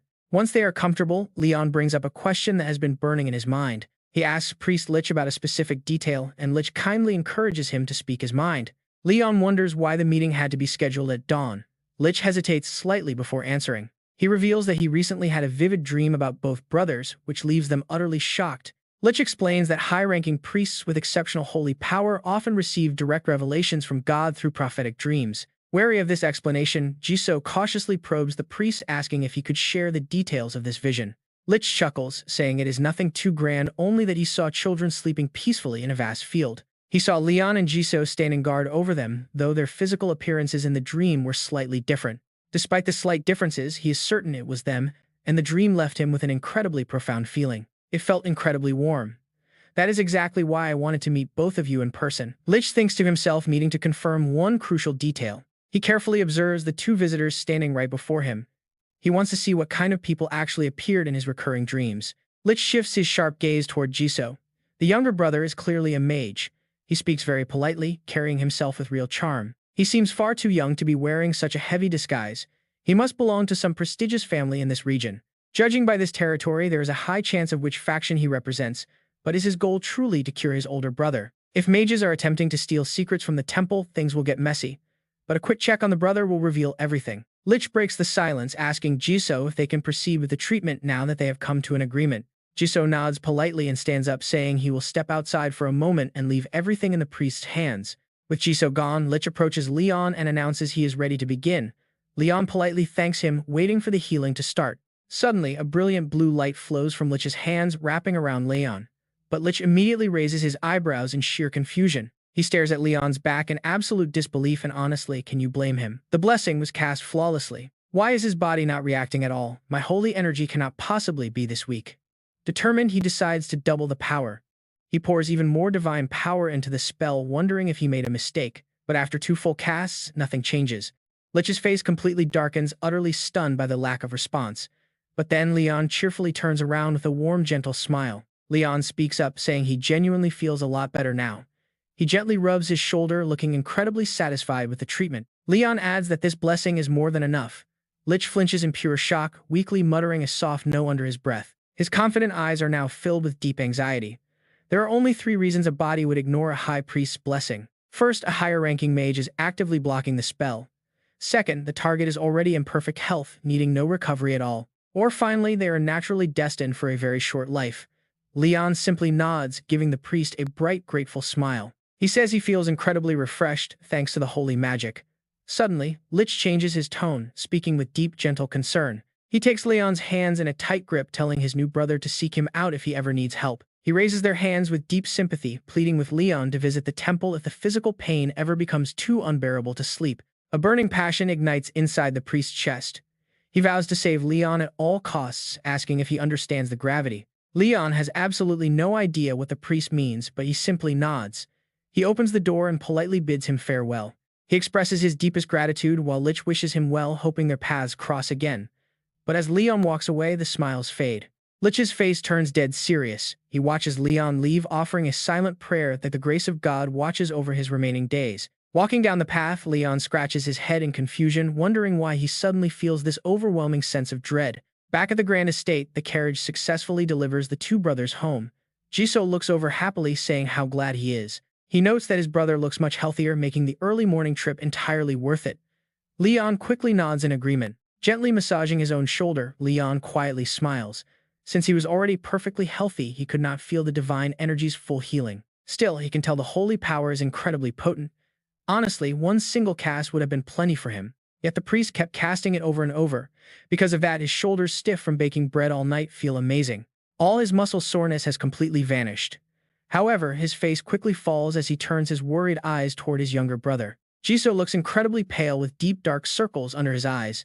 Sensing the concern, Jisoo simply flashes a reassuring smile, saying he is fine. He turns on his heel, announcing he must leave immediately for his morning mana training. Leon freezes in shock, letting out a heavy sigh. He mutters under his breath, asking if Jisoo pulled another all-nighter. Pushing himself this hard will eventually take a massive toll. Stepping up from behind, Sylvia notes that the heir's training schedule is always brutal, but lately Jisoo has been pushing even harder. Leon rubs his chin thoughtfully, deeply worried that his younger brother is going to completely ruin his health at this rate. Sylvia steps closer, gently suggesting that if he is so concerned, perhaps he should bring it up with the family head. Since they must meet soon to discuss the upcoming coming-of-age ceremony anyway, it would be the perfect opportunity to mention it. Besides, the family head has had a lot on his mind lately. Hearing this, a brilliant idea suddenly sparks in Leon's head. Sylvia smiles warmly, wondering if she should prepare some sweet treats. Soon after, Leon and Sylvia make their way to the kitchen. Leon grabs a rolling pin with practice ease, rolling out the dough. He turns to Sylvia, looking incredibly excited. He thanks her for the brilliant suggestion. Homemade cookies are light, sweet, and might be exactly what his grandfather needs right now. He wonders if the old man actually enjoys sweets. Keeping a completely straight face, she calmly corrects how he addressed her. Sylvia reassures him that even though the head of the house isn't a big fan of sweets, he'll eat anything his young master makes. So there is absolutely no need to worry. Hearing this, Leon blushes slightly, murmuring that if his grandfather is eating them, he wants him to genuinely enjoy the treat. Suddenly, a light bulb goes off and Leon gasps in realization, making Sylvia stop and wonder. Don't tell me. Seeing Leon reach for a sweet potato on the counter, she hesitantly asks if he actually plans on using that. Leon picks it up with a firm yes. She watches him peel the sweet potato quietly, noting that it is a rather unusual combination. He cheerfully replies that this is the perfect chance for his grandfather to try something new. Leon then begins slicing the sweet potato into paper-thin rounds. Instead of heavy sugar, he plans to mix finely chopped banana sweet potatoes directly into the dough. With its natural sweetness and light, comforting taste, his grandfather is bound to enjoy it. Once all the preparation is finally complete, he reaches over for the cookie cutters. Step by step, each portion of dough is carefully pressed into the molds, taking shape of various adorable little designs. They look so cute that he makes a mental note to ask Moo for some new molds soon. Leon pops them into the oven, happily announcing that the next step is simply letting these beautifully shaped treats bake to perfection. Gazing at the warm golden brown cookies, he eagerly declares that they are finally done. They look delicious, don't they? These are special banana sweet potato cookies. But looking at the system screen, he wonders why food works just like a stat potion. Sylvia looks on in pure shock, showering him with praise. She notes he basically made them all on his own. He only had the basic dough recipe, but he did the rest. She narrows her eyes playfully, reminding him of a crucial rule. The ultimate test of any dish is the taste, so he must try one. Agreeing with her, Leon happily picks up a cookie. He takes a bite of the warm treat. The moment the light sweetness hits his tongue, a joyful grin spreads across his face. He thinks these easily beat any chocolate chip cookies from his past life. His cooking proficiency shoots up, and the recipe is saved. Sylvia warmly points out that while sweets relieve exhaustion, overeating is bad. Fortunately, since these cookies are only lightly sweetened, the master of the house will likely adore them. Hearing her encouraging words, Leon turns to her with a sincere smile. He thanks Sylvia warmly, saying she was an incredible help. She humbly shakes her head, replying she was only doing her job. She suggests wrapping the cookies next, but Leon politely declines. He tells her he will handle the packaging and she should rest. Sylvia looks quite surprised by this. Leon simply gives her a knowing look, whispering that he still has another secret task. The moment she steps out of the room, he quickly opens his system window.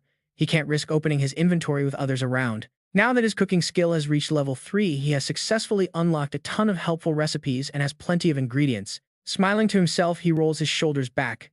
Next up is the perfect drink, and the system prompts a special pairing effect. Leon selects the required ingredients directly from his spatial storage. He decides to brew a special performance-boosting training beverage. The recipe calls for low-grade recovery potions, citrus oils, and star anise. He is absolutely sure both Grandpa and Jisoo Asteri will love it. As Leon stares at the recipe list, a sense of familiarity washes over him. These ingredients look incredibly familiar to him. Where has he seen this before? No matter. He just needs to make it pair perfectly with the cookies. After carefully selecting each item, Leon places a fruit platter on the table. You can't rush perfection when cooking for family after all. Time to start. He leans against the table, washing the fruit before slicing them into perfect thin wheels. Next, he lets the low-grade healing potions simmer gently. Once the orange and lemon slices soften up, he adds the star anise. He waits patiently for the bright citrus aroma to blend entirely. As the sweet fragrance fills the room, he strains the steaming liquid. Finally, he adds a single drop of rosemary oil. With that, the Master Alchemist's special training beverage is complete. Reading through its various stat boosts, Leon chuckles. No wonder it felt familiar. It is basically a fantasy version of warm mulled wine. He takes a sip to test his creation, and a huge grin spreads across his face. The flavor is absolutely magnificent. Now it is time to pair this fresh brew with his cookies. He neatly arranges them together on a serving tray. The system immediately recognizes the combination as Leon's special combo, unlocking a rare achievement and granting him a nice reward. A sweet reward. Leon happily claims his prize, then unties his apron and sets it on the table. He picks up the tray, eager to present it. Making his way to Patrick Asteri's office, he pauses just outside the door. Leon calls out, asking if he is busy before pushing the door open and stepping inside with the treats. Patrick Asteri grumbles, instantly asking why he is carrying things himself. He snaps, wondering if the servants are neglecting their duties. He threatens to punish them immediately, but Leon cuts him off with a gentle smile, reassuring him that is not the case. He wanted to bring this to him personally. He sets the tray down proudly, introducing his homemade healthy drink. He explains that he used the medicine he crafted last time and even baked some cookies to go with it. Hearing this, Patrick's tone softens quite a bit as he asks with a hint of surprise if Leon really made them all on his own. Leon looks him right in the eye and confidently replies that he wanted to show off his progress in a fun way. Seeing Patrick pick up one of the bear-shaped cookies, Leon eagerly urges his grandfather to take a bite. Patrick takes a careful bite and his eyes instantly widen in complete shock as the incredible flavor hits him. The cookie literally melts in his mouth, releasing a wonderfully sweet and gentle aroma of roasted sweet potato. It floods him with a pleasant wave of pure energy, tasting vastly superior to a simple baked banana. This unique treat has a perfect balance of sweetness, prompting a system notification about his apprentice cooking mastery. Leon feels a smug wave of pride. To level up his cooking talent, someone actually has to enjoy his food to trigger the experience points. Seeing his experience points skyrocket like that, Patrick must absolutely love them, which is a massive relief to Leon. Once Patrick finishes eating, he gets serious and tells Leon to speak up, catching the young man completely off guard. His grandfather calmly points out that Leon did not come just to deliver snacks, so he should get straight to the point. Leon sheepishly scratches his head and admits he can never hide anything before asking about his upcoming coming-of-age ceremony. He hesitantly asks if they can let Jisoo rest until the big event, which immediately makes Patrick wonder why. Leon frowns slightly with genuine concern, noting that the entire family will be attending the ceremony. But Jisoo's current training schedule is far too exhausting, so he asks his grandfather to ease up on the intensity. He wants their entire family to stand together on that special day with bright, happy smiles, which leaves Patrick deep in thought. On the outside, Patrick rests his chin on his hand like a stern patriarch, but on the inside, he is bursting with pride. He is absolutely thrilled by how thoughtful and well-mannered his grandson has grown up to be. Patrick keeps staring at Leon, utterly delighted and wondering who on earth raised such a wonderful boy. He had worried they would fight bitterly over the successor position, especially since they seemed so distant lately. Yet without him even realizing it, the two brothers have built an incredibly tight and supportive bond. With one more reason to feel proud, Patrick has absolutely no excuse to refuse the request and happily agrees. He promises to let Jisoo focus on self-training until the ceremony, making Leon bow out with a bright smile. As Leon thanks him, Patrick stops him to ask if he really has no other requests for his own big day. Leon blinks in surprise before smiling warmly, reassuring his grandfather that he truly does not need anything else. Patrick frowns, slightly wondering who the boy took after since he seems to possess absolutely zero personal ambition. A coming-of-age ceremony is a massive event where the celebrant is supposed to demand whatever their heart desires. Even requesting a priceless one-of-a-kind jewel is just a standard elegant way to show off the family wealth. So when the boy says he needs nothing, Patrick is left utterly baffled by his lack of greed. His eyes widen as a sudden thought hits him. Maybe Leon wants him to figure out an incredibly grand gift on his own. Leon spots that intensely determined look and sweat drops, quickly bowing out to leave his grandfather to his wild theories. Patrick sits back restlessly, scheming on how to put together the ultimate gift while Leon confidently struts down the hallway. Meanwhile, inside another room, towering stacks of messy paperwork and books are piled high on a desk. Jisoo sits there resting his head on his hand, completely buried in documents until Leon suddenly bursts through the door. The loud entrance startles Jisoo so badly that papers go flying everywhere as he squeaks out a surprised response. Leon chuckles as he looks around the messy room while Jisoo scrambles to pick up the fallen sheets. Leon teases him about being such a slob, making Jisoo blush bright red and shyly cover his face in pure embarrassment. Jisoo mutters how he never wanted his big brother to see this mess, then asks what brings him over. Leon smiles and presents a tray of fresh treats, mentioning he figured his little brother would need some homemade brain food.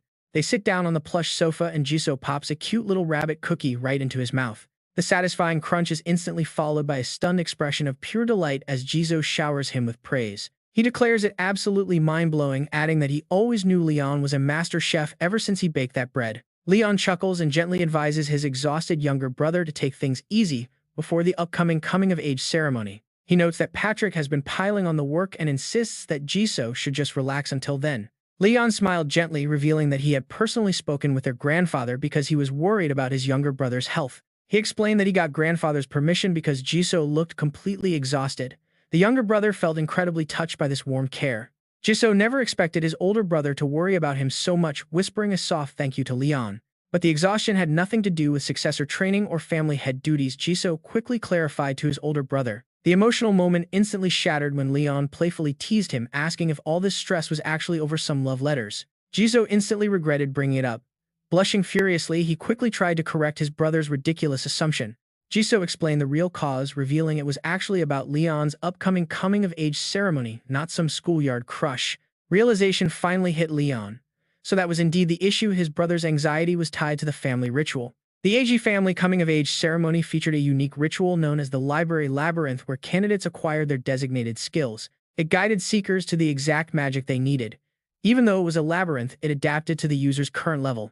Trying to force your way through turned it into a deadly maze, but listening to its guidance made it a peaceful library. With that, the secrets of the library and the dark memories of the body's original owner slowly began to unravel. The original Leon had actually used that place as a secret hideout before this current soul took over his body. Rumor had it that reaching the end let you claim a special item. Jisoo likely thought it was too dangerous for a manaless brother. What a sweet kid. Leon tried to reassure him, but Jisoo's actual hilarious reason left him totally frozen. Don't worry, Joe. Leon smiled. The ceremony is mostly a formality. But Jisoo shook his head, saying he was worried about the clothes. Leon stared back blankly, sweating bullets as he slowly echoed the word clothes. Jisoo just sighed and handed over a heavy folder. Standing in the middle of the office, Jisoo asked if Leon had seen the outfit the patriarch prepared for the ceremony. Leon admitted he hadn't. Jisoo immediately slammed a design blueprint onto the desk, warning him that the patriarch had a fatal weakness. The sketch revealed a tight neon blue top matching green pants, a bright red cape, and ridiculous red high heels. Seriously, the old patriarch had absolutely zero fashion sense. It was going to be an absolute legendary style disaster. Cancel the ceremony. It was over. Both brothers broke into a cold sweat as their faces darkened in despair. Leon muttered that there was no way he could wear this monstrosity, especially considering his grandfather's reputation as an 8th-circle archmage. Jisoo nodded. Absolute agreement. The two brothers held their heads, screaming inwardly at the sheer absurdity of it all. Leon wondered why the patriarch suddenly changed his style when his normal clothes were always fine. Jisoo explained the hidden secret. It turned out Sylvia had been stopping the old man's fashion disasters all this time, deeply moving Leon with the truth. Sylvia had been silently protecting their family's reputation. Leon promised to stop this nightmare, making Jisoo feel immensely grateful. Leon wanted matching outfits for the whole family, so they set their plan in motion. Soon, local kids cheered at his arrival. Wearing a simple cloak, Leon warmly greeted the young children, leaning down to offer them a colorful bag of cookies. He smiled, saying it had been a while, and inviting them to try the cookies he baked himself. The kids happily munched on the treats. Melania was amazed by such a precious gift, politely asking what brought him there. Leon replied that he needed a favor, leaving Melania quite surprised by the young master's sudden request. A favor? Leon then asked if they remembered the talented tailor who once volunteered at the orphanage with them. He wanted to find that highly skilled craftsman, asking if they could introduce him to the man. The kids Thon and Lai giggled and ran around sharing the cookies while the memory of the tailor flashed in Leon's mind. He vividly recalled watching the tailor's incredible masterclass craftsmanship firsthand back when they did charity work together. The man had custom-fit clothes for every child on the spot and whipped up brand-new outfits from mere scraps of fabric. He worked like a true master. Back in the present, Melania took a brief moment to ponder his urgent request. Leon repeated that he really needed someone with that level of skill, asking if it would be too difficult. Melania reassured him she could easily arrange it, but her face suddenly grew quite hesitant and troubled. Sensing her reluctance, Leon asked if there was another reason she hesitated. She simply muttered that he would understand once he arrived. Wearing his hooded cloak and carrying his bag, the young master walked completely alone into a desolate, abandoned wasteland. He stopped before an old, dusty wooden sign covered in thick cobwebs, wondering if this was truly the right place. The sign creaked. It wobbled, nearly falling and giving him a good scare. Was this really the place? The door creaked open, revealing a long row of creepy mannequins lining a dark, rotting hallway dripping with an unsettling atmosphere. It was downright creepy. Something felt totally off. Why would a master craftsman work in a rundown shop like this? Leon timidly called out into the pitch-black space. Suddenly, a mysterious figure appeared right behind him, making him jump. In shock, he asked if anyone was there. Yes, a customer. Andy's eyes lit up, spreading his arms in pure excitement and utter shock. You are a customer, the tailor gasped, suddenly recognizing him. Aren't you that young master I met at the orphanage? But your new hair and eye colors are totally different. Leon scratched his head, explaining sheepishly that he was sorry for not telling the truth back then. He was the eldest grandson of the AJ family, but had to disguise himself that day. Andy laughed, grabbing his hand in respect. It is completely fine, he said. A young noble having secrets is understandable. The older man then wondered, asking why would someone of your high status come all the way to this place? Leon smiled softly, replying that he was looking for a master tailor. Andy gasped, breaking into a cold sweat. A master tailor? For a prominent member of the AJ family? You surely do not need to patronize someone like me. Cutting through the awkwardness, the tailor suddenly remembered his manners hurriedly, guiding him inside. Instead of standing here, please come in. We can sit down and talk in detail. This way, please. And so they walked in. Leon was immediately drawn to the colorful rolls of fabric, prestigious awards, and gold trophies displayed proudly on the shelves. He blushed with sheer excitement, marveling at them. Isn't that the highest award from the Empire's most famous competition? Andy spoke up, inviting his guest to sit down. He felt quite embarrassed welcoming someone of such high status to this rundown shop. Please have a seat while I brew some tea. Leon happily replied, saying it was perfect timing since he brought some biscuits to enjoy with the tea. Hot steam rose as the tea was poured. Andy said apologetically, I am so sorry, young master. I wanted to offer you something far more luxurious, but my current situation is a bit tough. Leon reassured him, saying it was fine. By this unexpected gift, I made these biscuits myself. I hope you like them, Leon said. Made by the young master himself. Andy stared at the cute little bear-shaped biscuit with a sweet heart right in the middle, suddenly recalling an old memory. Come to think of it, he had mentioned that the bread donated to the orphanage was also handmade. And man, was it delicious. Absolutely mind-blowing. The tailor decided to try the heartfelt treat from his young guest, wondering how these biscuits would taste. Thanking him, Andy took his first bite. And oh boy, get ready, because an absolute explosion of flavor took over. The exquisite culinary journey began, completely conquering Andy's palate with a remarkably deep, rich, and deeply comforting sensation. It started with a satisfying crunch before melting softly, giving a rustic yet pleasant feeling. First, a perfect crunch, then. It instantly melted away in his mouth. At first, it tasted like a simple country boy, but then everything shifted. The flavor transformed into something powerful and captivating, like a dramatic love story. Right now, it felt just like a romantic scene playing out inside Andy's mind. A crown prince having his heart stolen by a country girl at first sight. The taste was bright and fluttering, exactly like the thrilling rush of a first love. A beautifully sweet flavor that left him completely lost for words. Was it delicious? The word delicious did not even begin to describe it. Andy gasped in awe, declaring this was pure art. Meanwhile, Leon calmly sipped his tea, radiating an incredibly charming, contrasting vibe. This striking contrast perfectly matched the young master sitting before him. Leon secretly thought, good, he seems to love it. Some might call this young master the family trash, but in reality he was a complete enigma that nobody could solve. On the slightly cracked white porcelain plate, only a few small biscuit crumbs remained. Andy used a napkin to wipe, his mouth letting out a satisfied sigh. This is truly incredible, young master, thank you. Leon smiled and asked if he liked it. Andy clenched his fists, his face beaming with excitement. Absolutely, I almost shed a tear. This biscuit completely reignited my creative inspiration. Getting serious, Andy said, young master, you came all this way, and even treated me to this. I will speak honestly without hiding anything. Andy looked over at his design mannequin, guessing that Leon came to order custom clothes. That is correct, and I can certainly make them for you. Sitting upright on the sofa, the tailor confidently declared with sharp eyes, I can draft, cut, and embroider better than anyone. However, Andy explained, if other nobles find out that I am the designer, they will never accept your clothes. You might even be publicly ridiculed for wearing them. Leon was surprised, asking why that would ever be the case. The tailor clenched his trembling hands on his knees, his face turning incredibly bitter. Because I am an illegitimate child, an illegitimate son of a noble family. Ah, noble privilege really does make it easy for people to look down on others. They claim it degrades their dignity, saying commoners should never touch luxury garments meant solely for the high nobility. Is that all? Leon quietly wondered if he really needed to care about sucking up to those arrogant nobles anyway. When the rumors spread, even his former sponsors started cutting ties. Most of them never really wanted to associate with him anyway, wanted to be associated with him in the first place. Sitting across from Leon, Andy suggests that if the young master gives him the work, it is better to claim a nameless rookie made it. Leon interrupts him and asks to examine some of his previous designs first. Andy hesitantly explains the current state of his shop, admitting that his available inventory is actually quite limited now. He confesses that he got rid of all the luxury clothes made for nobles, leaving him with only simple garments meant for commoners. Leon assures him that commoner clothes are perfectly fine since he only wants to gauge his actual craftsmanship. Hearing this, Andy decisively pulls back a dusty curtain to reveal a secret display room right behind it.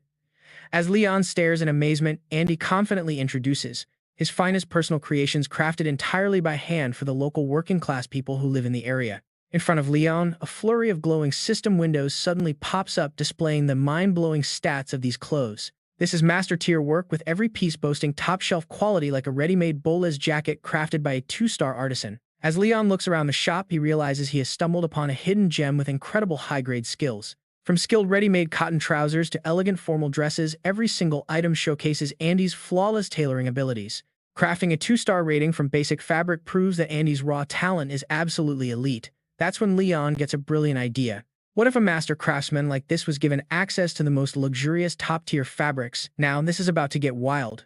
He makes a sudden proposal that leaves Andy completely speechless, telling the tailor that he wants him to design his coming-of-age outfit. Andy is deeply worried and warns the young master that while it is a huge opportunity, it might damage Leon's reputation. But Leon guarantees that absolutely nobody will dare to whisper a word about it. He asks Andy if he can get the job done. Leon calmly holds up 3 fingers to set the deadline. He needs 3 complete outfits made before the coming-of-age ceremony. The intense pressure makes Andy break into a cold sweat. Is that even possible? Leon just smiles and pushes him forward. He promises to take full responsibility, asking the tailor if he is ready to go all in and showcase his true talent. Clenching his fists, Andy's long-dormant passion reignites, fueled by the dream of crafting gorgeous garments from the finest fabrics. He wants to fully unleash his tailoring skills without worrying about anything else. After all, what true artisan could say no to this? An opportunity this perfect is impossible to refuse. Flushing with excitement, Andy bravely steps up and accepts the ultimate challenge. Telling the young master to just give the order, he eagerly starts preparing his sketches, asking what kind of style Leon prefers. But Leon's design requirements turn out to be incredibly complicated. He wants the outfits to look simple, clean, and elegant. Since the entire family will wear them together, they must look like a matching set yet still show off each member's unique style. The designs cannot look too old or too childish either, meaning they must be sophisticated yet modern and distinct. Essentially, he wants matching yet completely different clothes. Honestly, talk about a tailoring nightmare, but watch how he pulls it off. He asks if the head of the house will also wear his work. Leon nods, asking if there's any problem with that. Deeply worried, Andy reminds him that he is a tailor who is thoroughly despised by the rest of the high nobility. Leon calmly replies that their opinion means nothing to his household, prompting Andy to explain the unparalleled power of the Aegis family. No noble would ever dare complain to the Aegis family, a legendary household that holds equal standing with the royal family itself. That firm confirmation leaves Andy completely stunned for a few seconds. Leon's unwavering trust sparks a sudden wave of fresh motivation. He promises to pour his entire soul into crafting these clothes. Inspired, he rapidly begins sketching out a masterpiece design. Excitedly, he asks if Leon has any specific fabric in mind.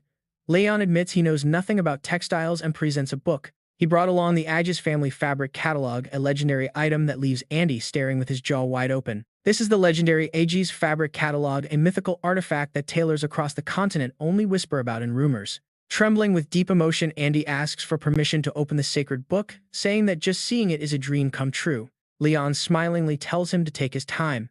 As the heavy pages begin to turn, Andy is left completely speechless. The glowing enchanted pages contain samples of the rarest, most divine materials found throughout the entire fantasy continent.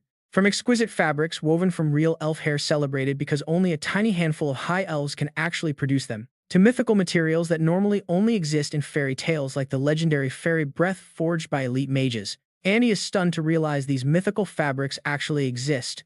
Leon grins and asks if he sees anything he likes. He eagerly admits that he loves every single one of them, but suddenly, the tailor freezes before a mysterious page. Staring intensely at a hidden entry in the back of the catalog, he asks the young master what this peculiar material is. Leon leans in with curiosity, noticing Andy's odd expression. He asks what is wrong and if there is a problem with that fabric.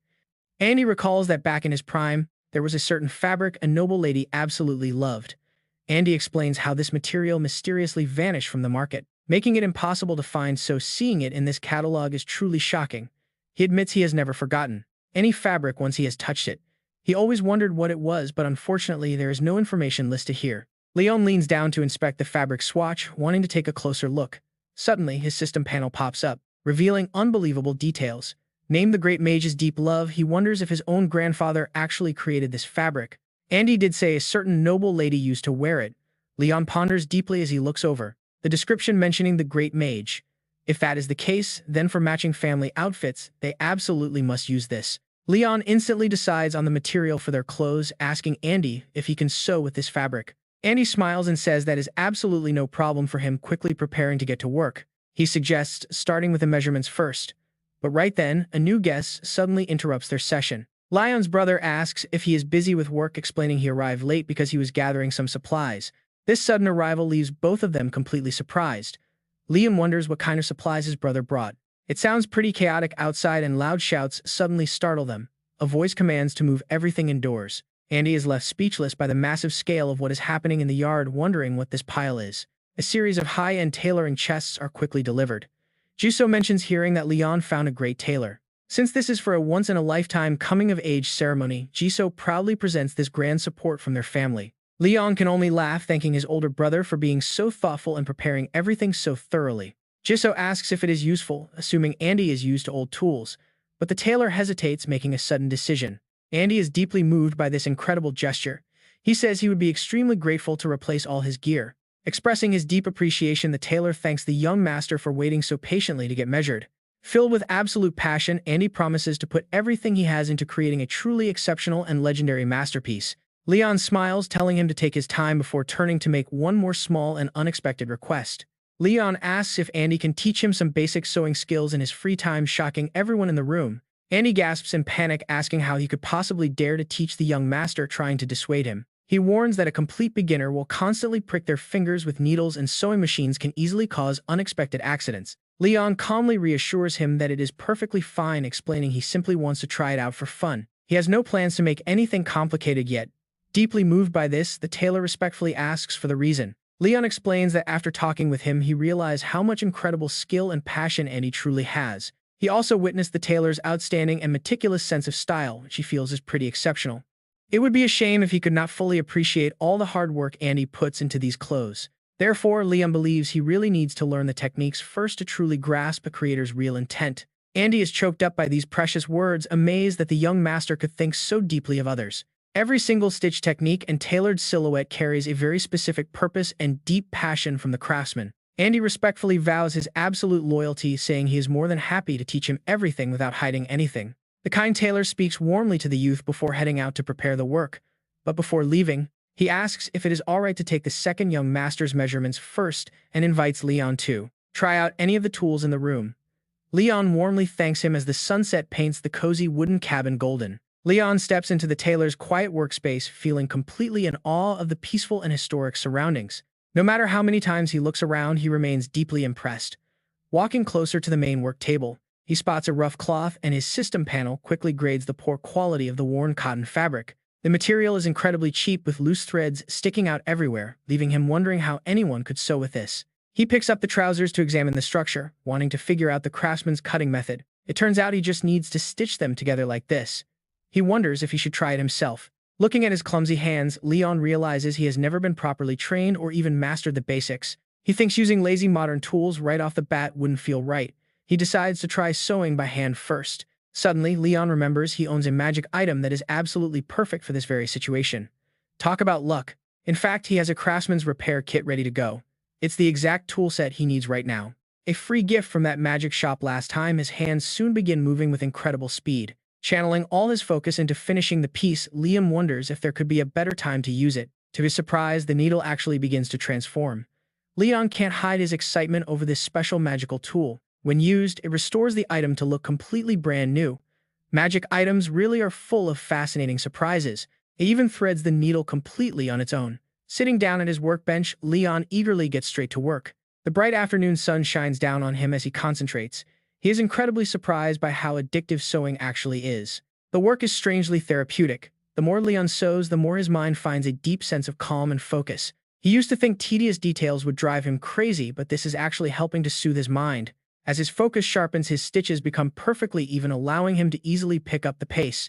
Magical guide paths suddenly light up on the fabric, making the stitching incredibly simple to follow along. He wonders if this is the magic item's true power at work. It's way easier than he ever imagined. With pride, he examines his very first finished piece of cotton trousers. It doesn't look half bad for a beginner. A sudden noise from behind makes him spin around. Andy has returned and asks if Leon finished it already. Andy stands completely frozen, amazed by the young master's natural talent. Leon tells him he just didn't want to interrupt. Leon asks if he should start sewing from this side now. For a first-timer, this level of skill is unbelievable. The pants thoroughly impress Andy as he examines them. They are slightly uneven, but still highly impressive. This triggers Andy's memories of old sewing techniques he completely abandoned. It hits him like a sudden lightning bolt. Hand sewing has always been the absolute core foundation of high-end custom suits. Andy eagerly gets to work, sweating bullets. Having been caught up in mass-producing ready-made clothes, he almost forgot his true calling. Completely lost in his creative zone, Andy ignores everything around him. He decides to highlight this specific part for elegance. He wants to raise the shoulders slightly to create a sharper look. Securing that spot would be perfect. It looks like the tailor has slipped right back into his own world again. The two boys decide to leave. They let the passionate tailor work in peace and head out. Leon suggests they should probably head back first. Jisoo agrees, noting they have a dinner scheduled with the patriarch tonight anyway. Soon the butler enters the study. Bowing respectfully, the butler announces that the young masters have arrived for dinner. Patrick sets down his brush. The old patriarch lets out a soft sigh after a long day of work. They walk down the grand hallway. Under the glowing chandeliers, the butler speaks up to break the silence. It's a rare treat for them to eat together. Patrick agrees, though his face quickly turns serious when the topic shifts to the heavy weight of his duties. He doesn't work himself to exhaustion for fun. He only does it because it's the best way to protect his family. The butler notes that taking on the Emperor's workload would exhaust anyone. Patrick looks out the window, his gaze heavy. It's been 50 years since the war with the Demon Clan ended, yet those royals are still draining his life. Seeing the patriarch look so exhausted, the butler tries to reassure him. Patrick wonders how much time he has left. He just wants to spend his remaining days with his grandkids. The butler begs him not to talk like that. After all, an 8th-rank mage has a lifespan almost as long as an elf. Patrick simply shrugs it off. He continues walking, focused on his duty.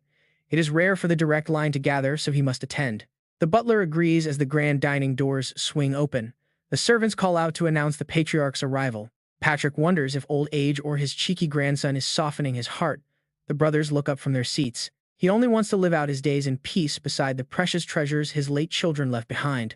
But for that to happen, Leon's insane potential must remain an absolute secret from the rest of the world. Leon greets his grandfather with a warm smile, wondering why a simple family meal needs to be so incredibly fancy. Jisoo explains that because the family rarely gathers, Patrick ordered the chef to prepare a truly special feast. Leon nods, understanding now. It makes him remember the lonely meals of his past life when he skipped eating entirely, or only eating patient rations while the grandfather always dined at the royal palace. Leon realized the sheer loneliness his younger brother had to endure, and ended up having to eat all alone. He looked at Jisoo with thoughtful, sympathetic eyes, realizing how lonely the boy must be. Leon decided the family needed to gather more often. Yes, they definitely needed more warm moments like this. He felt awful for his sibling. The kid must have suffered so much dealing with everything by himself. He was determined to change things with regular family dinners. He would ask the patriarch to host more reunions. Leon smiled warmly, glad to finally help his younger brother. Leon Asteri would never have to dine alone again. Before they started eating, the butler assisted Patrick into his chair. Everyone gave a polite reply when the grandfather invited them to start. The sound of clinking cutlery broke the silence. To break the ice, Patrick asked Leon Asteri about his recent progress. He inquired about the task he had assigned to him. Jisoo Asteri calmly replied that everything was being handled smoothly. But despite his smooth answer, Jisoo Asteri was still incredibly nervous. He noticed Jisoo's cold stare and started to worry. After all, this coming-of-age ceremony was delayed for 3 long years. Shouldn't their grandfather ask how Leon felt? Or at least ask what gift he wanted? This freezing atmosphere was definitely not what Leon had hoped for. Leon knew he had to take the initiative. Gathering his courage, he spoke up to ask Patrick a sudden question. "Did you weave fabric for our mother back in the day?" Hearing this, Patrick paused slowly, taking a sip of his wine. Patrick claimed he had no idea what Leon was talking about. Leon watched his grandfather closely, noting the immediate tension. He knew mentioning mother always made Patrick uncomfortable. Leon gently kept speaking as he continued eating his meal. He explained that he met a tailor today who showed him a very special textile belonging to their family. He looked at Jisoo Asteri for confirmation. "Jisoo Asteri, you remember that glowing fabric among the cargo you brought back, right?" Jisoo Asteri nodded in agreement. Leon recalled the tailor mentioning a young lady who used to bring in that exact cloth. She loved that unique fabric, and it was identical to the glowing scraps stored in their own family estate. It was extremely rare, something the tailor had never seen anywhere else since. Leon presented his evidence very convincingly. Since it was found in their mansion, Leon wondered if that lady was indeed their mother, prompting him to ask. Things get incredibly heavy at the dinner table. Patrick falls into a deep silence, clearly uncomfortable discussing their late mother. It was a painful memory they always avoided casting a shadow over the warm, lavish feast before them. But they couldn't just ignore it forever. Talking openly about the deceased was the only way they could truly heal. Leon smiled confidently, knowing they needed a major breakthrough to reconnect and bring some warmth back to the family. He decided to use the custom-matching clothes as the perfect excuse to get everyone smiling and talking again. Patrick finally spoke up unexpectedly, agreeing with Leon's theory as the entire room went dead silent. But get this, Patrick actually admits Leon is correct, shocking everyone by confirming he wove the cloth himself. The brothers asked in total shock if he really wove it, curious to know the reason behind it. Swirling his wine, Patrick looked distant as he explained there was no grand reason, just a father's natural concern. He had selected every single magic thread with protective care, fearing his only daughter would fall ill or get hurt. He chose the absolute best defensive yarn to protect her from the cold rain. He wove protective spells into the fabric itself. Memories of his late daughter filled Patrick's mind with deep regret. He never imagined the cloth would still exist. Jisoo looked down, feeling a sudden wave of deep emotion. He was deeply touched to hear about his mother. Jisoo Asteri had always been curious, even if he never showed it. Patrick quietly regretted letting his grief isolate his grandsons. To lighten the mood, Leon chimed in with excitement. He asked if there would be enough fabric left to make a few suits for them. Patrick scoffed, telling him not to worry about such silly details. Leon thanked him but quickly asked another question. His next suggestion completely stunned the old patriarch, nearly making him drop his wine glass. He asked when Patrick would be free to visit the tailor with them. Patrick stared in utter surprise. He assumed only the two brothers would wear them, but Leon insisted Patrick needed a matching suit as well. Jisoo chimed in with a practical idea, suggesting they invite the tailor to the mansion instead of traveling. Patrick finally gave in to his grandson's playfulness, laughing as he agreed to let them handle the arrangements. "Leon, I will defer to your judgment." "Thank you, grandfather." Leon silently cheered as the first phase of his plan was already succeeding.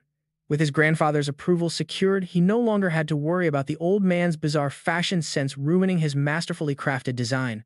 The mansion's atmosphere grew lighter and everyone finally started talking naturally again. A bright smile spread across his face, a massive weight lifted from his shoulders. Now he could finally focus on preparing for his coming-of-age ceremony in peace. The entire mansion was bathed in a warm, comfortable glow, making everything go incredibly smoothly. Master Tailor Andy arrived at the estate and immediately went to work taking professional measurements. With Andy on the job, the formal attire came together seamlessly. The entire house staff bustled about preparing for the grand event. Decorations were hung and every detail was perfectly arranged. This unified effort from the clan made the preparations progress at lightning speed. Even his grandfather and older brother Jisoo Asteri gave their absolute support, telling him to rest and leave the annoying chores to them. His grandfather even scoffed, asking if he was seriously worrying about expenses under his roof. Frankly, Leon barely had to lift a single finger. Needle and thread stood ready for the final touches.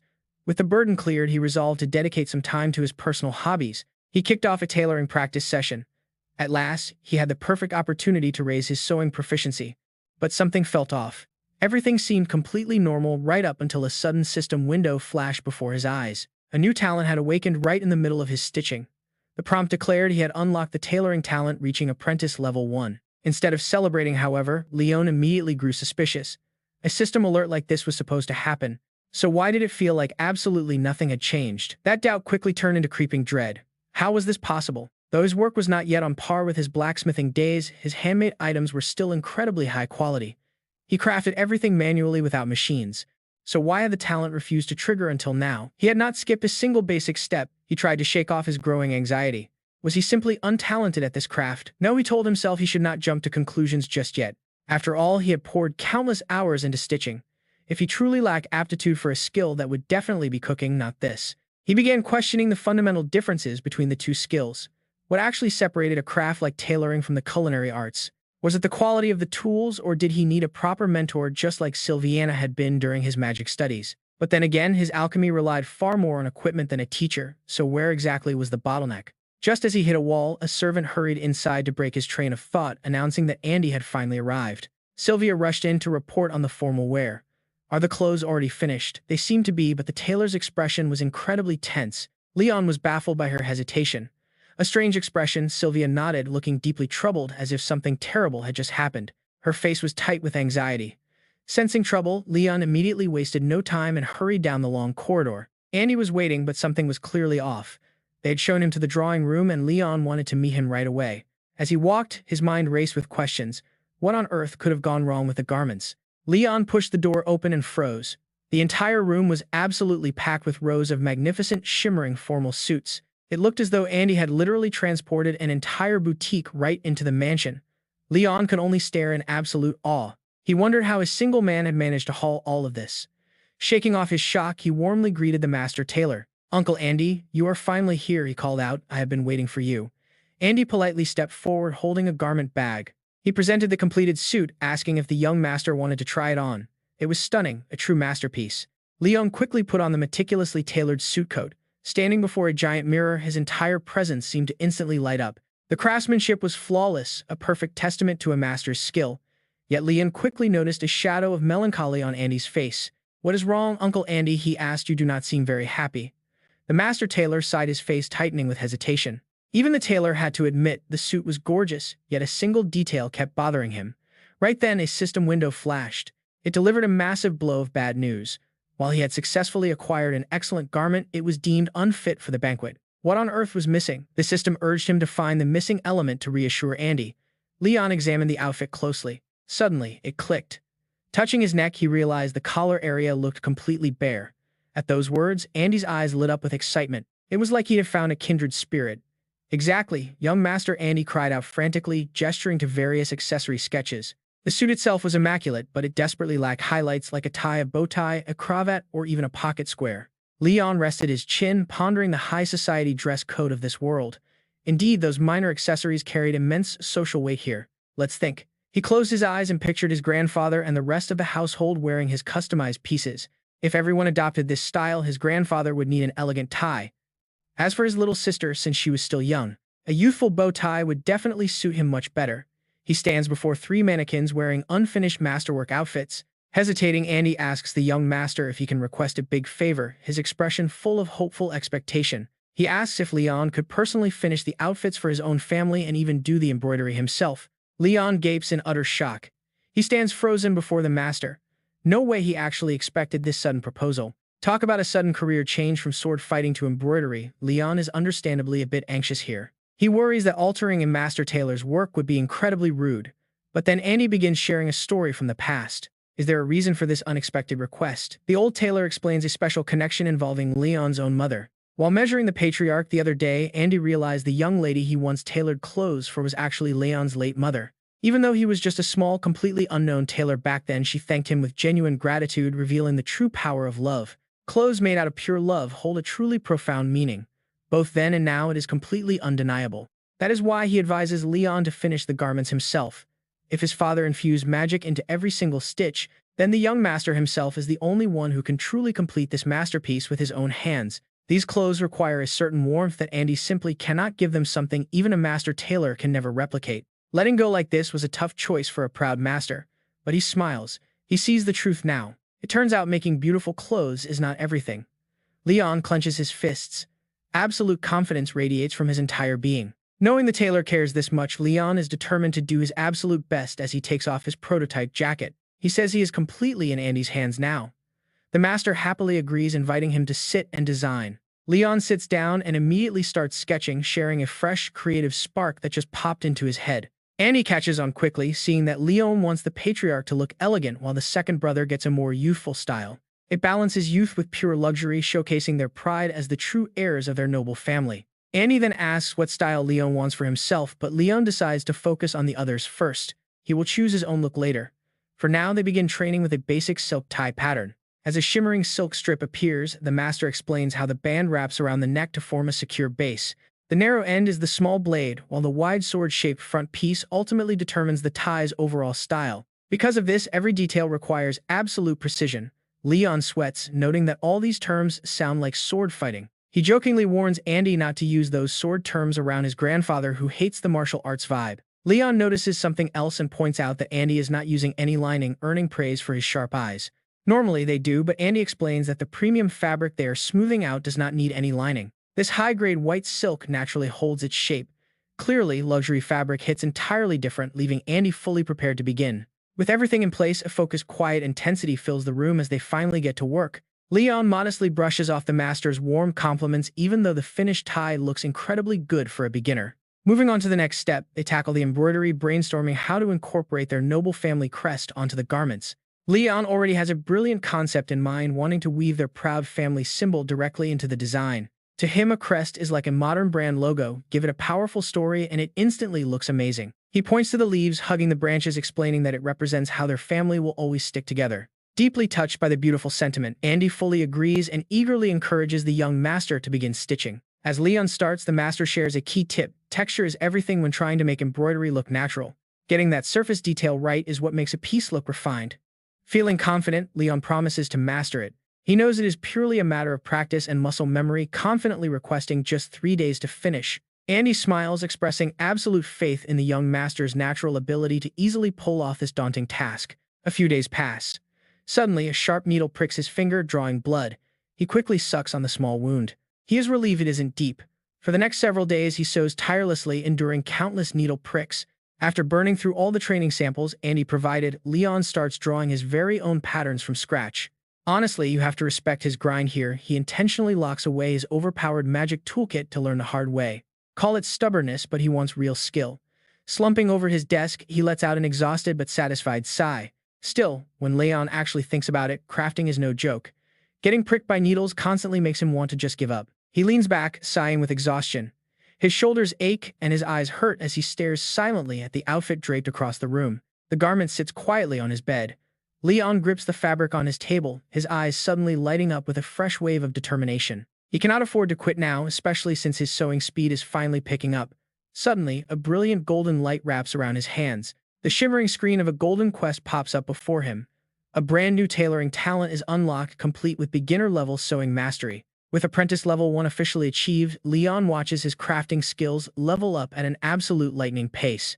After spending hours manually cutting and prepping the fabric, his effort pays off as apprentice level 2 is already unlocked. Riding this wave of success, he unlocks a new achievement worth 3,000 points. Carefully ironing out every single fold, he receives yet another notification. As the system continues to announce upgrades, Liam pauses to think about how these crafting talents actually trigger. He wonders if awakening these creative skills depends on his current needs. Looking down at a fabric with a leaf sketch, he ponders. Leon questions how much he actually needs this final product. He asks himself if desperate need is the ultimate trigger. He recalls past instances where a strong practical demand served as the catalyst. For instance, when his blacksmithing skills awakened, he desperately needed a sickle and a hoe to harvest herbs. Similarly, when his cooking talent awakened, he was in search of special oils to bake fresh bread. Making rosemary oil instantly triggered his cooking talent, filling the air with a refreshing aroma. Cooking mastery quickly reached apprentice level 1. Yet with tailoring, whatever he crafts only raises his basic level. The actual tailoring talent itself remains locked. Having defined his goal, he decisively gathers the rest of his materials. He must focus on perfecting his craft. To do that, he confidently makes a series of clean, precise scissor cuts. He entirely ignores the pre-made templates. Going off script with his own design was a smart move, and it looks beautiful. The system identifies it as a high-grade tie, its value boosted by his artisan touch. Leon prepares for the next step. He begins the intricate embroidery that will elevate his work.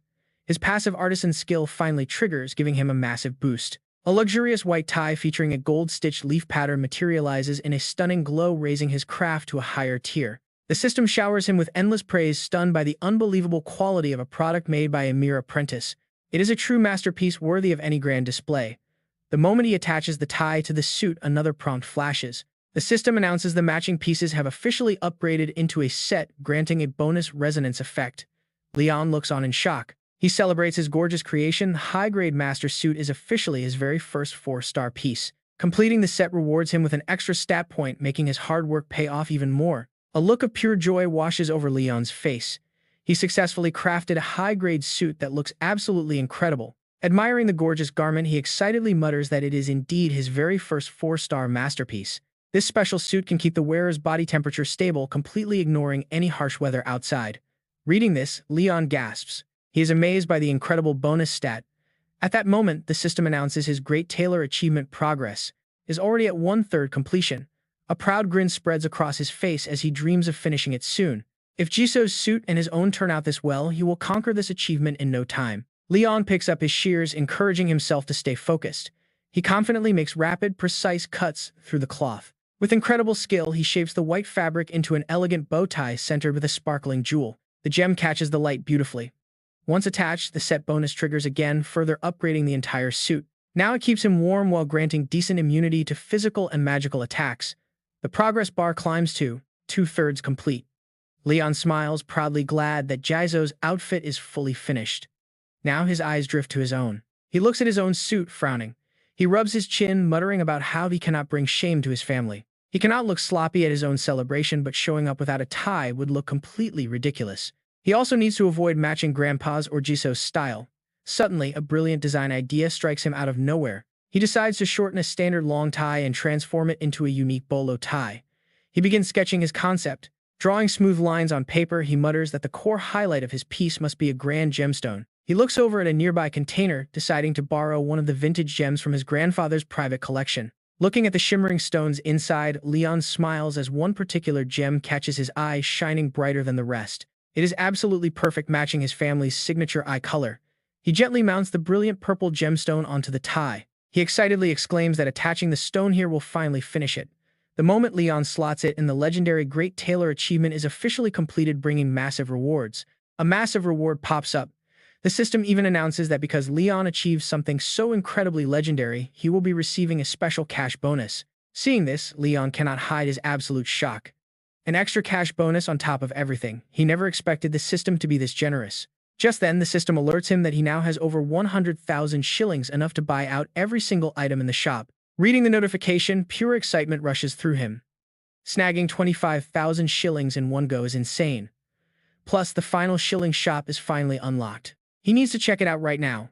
But as Leon drowns in absolute bliss, he completely fails to notice the heavy rushing footsteps right behind him. Suddenly, the door is slammed wide open with an earth-shattering crash, making him jump out of his skin and shriek in terror. Leon stares at Jisoo's wild, furious expression, stammering in absolute fear. "Jisoo, what are you doing here?" Jisoo stomps inside, his face completely dark. He growls out a warning. "Tomorrow is your coming-of-age ceremony, so why are you still sitting here sewing, big brother?" Jisoo heard he stayed up for 3 consecutive nights, warning that Leon will literally collapse before the ceremony even starts. Leon is totally spooked. His hair stands on end as he panics internally. He only stayed up because of a brutal deadline, but how on earth did Jisoo find out? Jisoo glares at him with a freezing deadpan expression and drops a heavy, serious command: "Go to sleep right now." Terrified by Jisoo's cold, piercing glare, Leon lets out a helpless squeak. Right then, Sylvia sneaks up from behind with a thick blanket. She wraps Leon up like a burrito, smiling cheerfully. She agrees that the second master is absolutely right, so it is time for bed.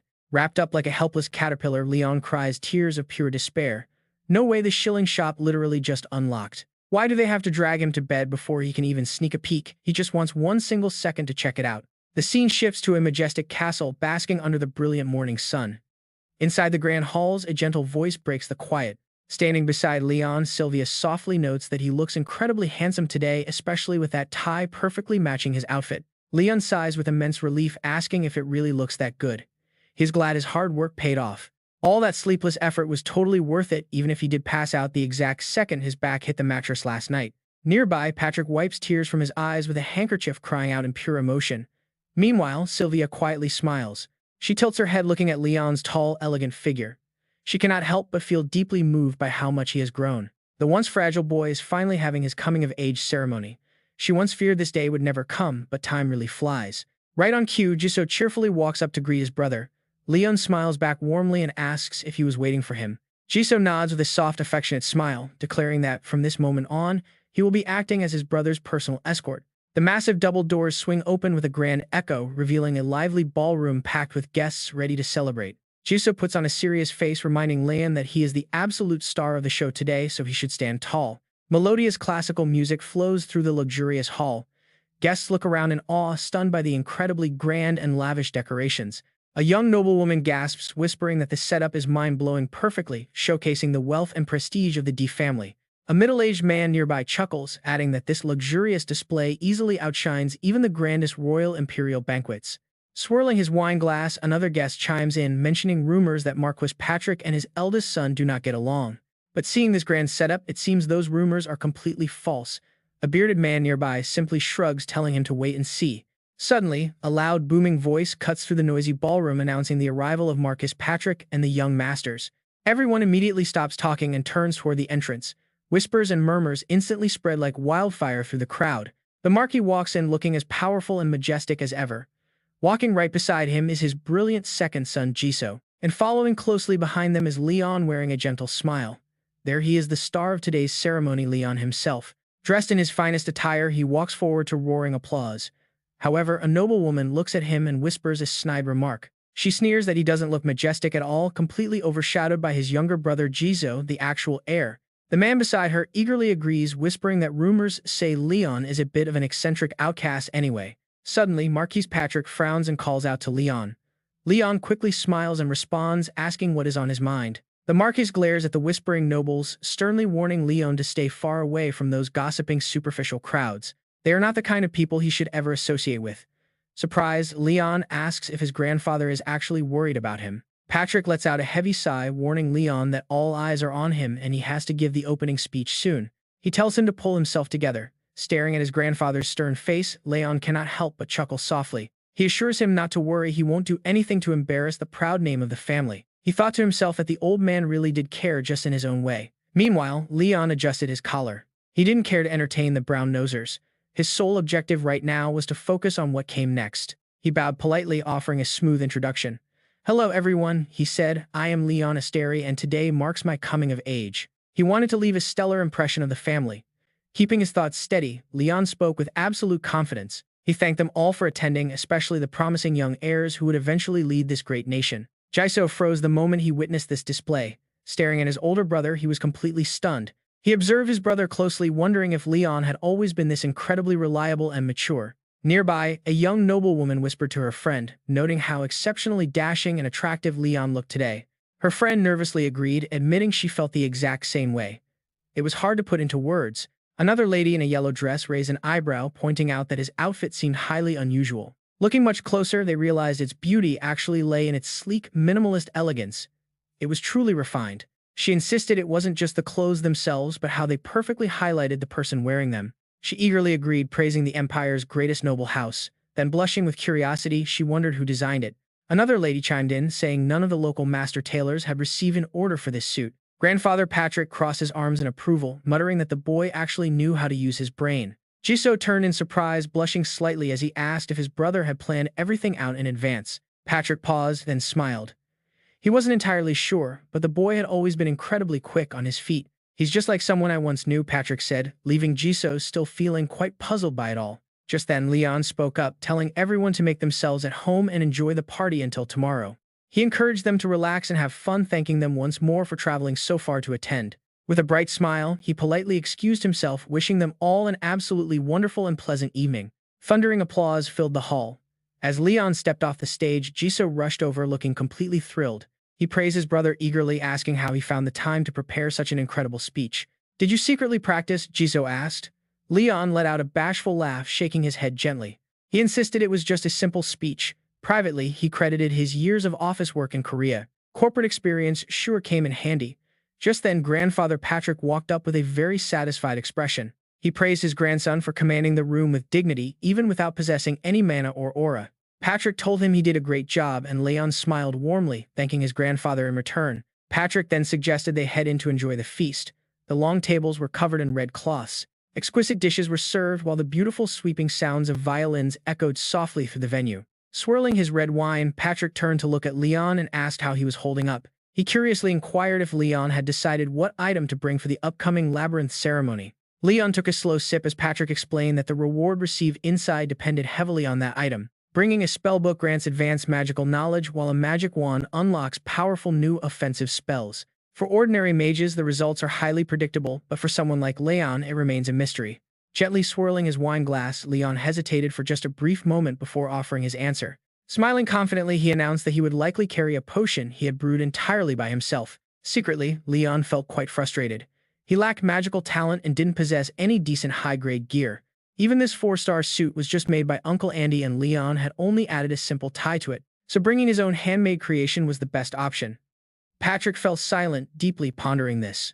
With a quiet sigh, Patrick agreed it was a practical choice, as the labyrinth would tailor its reward. He then asked if Leon had any interest in entering politics or becoming the next family successor. Without a single second of hesitation, Leon gave a firm, immediate rejection, completely catching Patrick off guard. Patrick chuckled, surprised by the lightning-fast response, but Leon sensed his grandfather wasn't fully convinced yet. Feeling a sudden wave of panic, Leon eagerly doubled down, emphasizing he had zero interest whatsoever. "Oh, that is never going to happen, Grandpa." Besides, Leon had always assumed Jisoo would become the next family head. While Jisoo looked at his older brother with deep emotion, the patriarch cleared his throat and addressed his younger grandson. "Since that is the case, Jisoo, can you cherish your older brother as much as your own life?" Jisoo quickly placed his hand over his heart to make a solemn vow, swearing on the family honor and by his very own mana. Leon thought a long, tedious conversation would follow, but instead the patriarch simply sipped his wine to clear his throat, and nodded with a brief murmur, settling the matter then and there.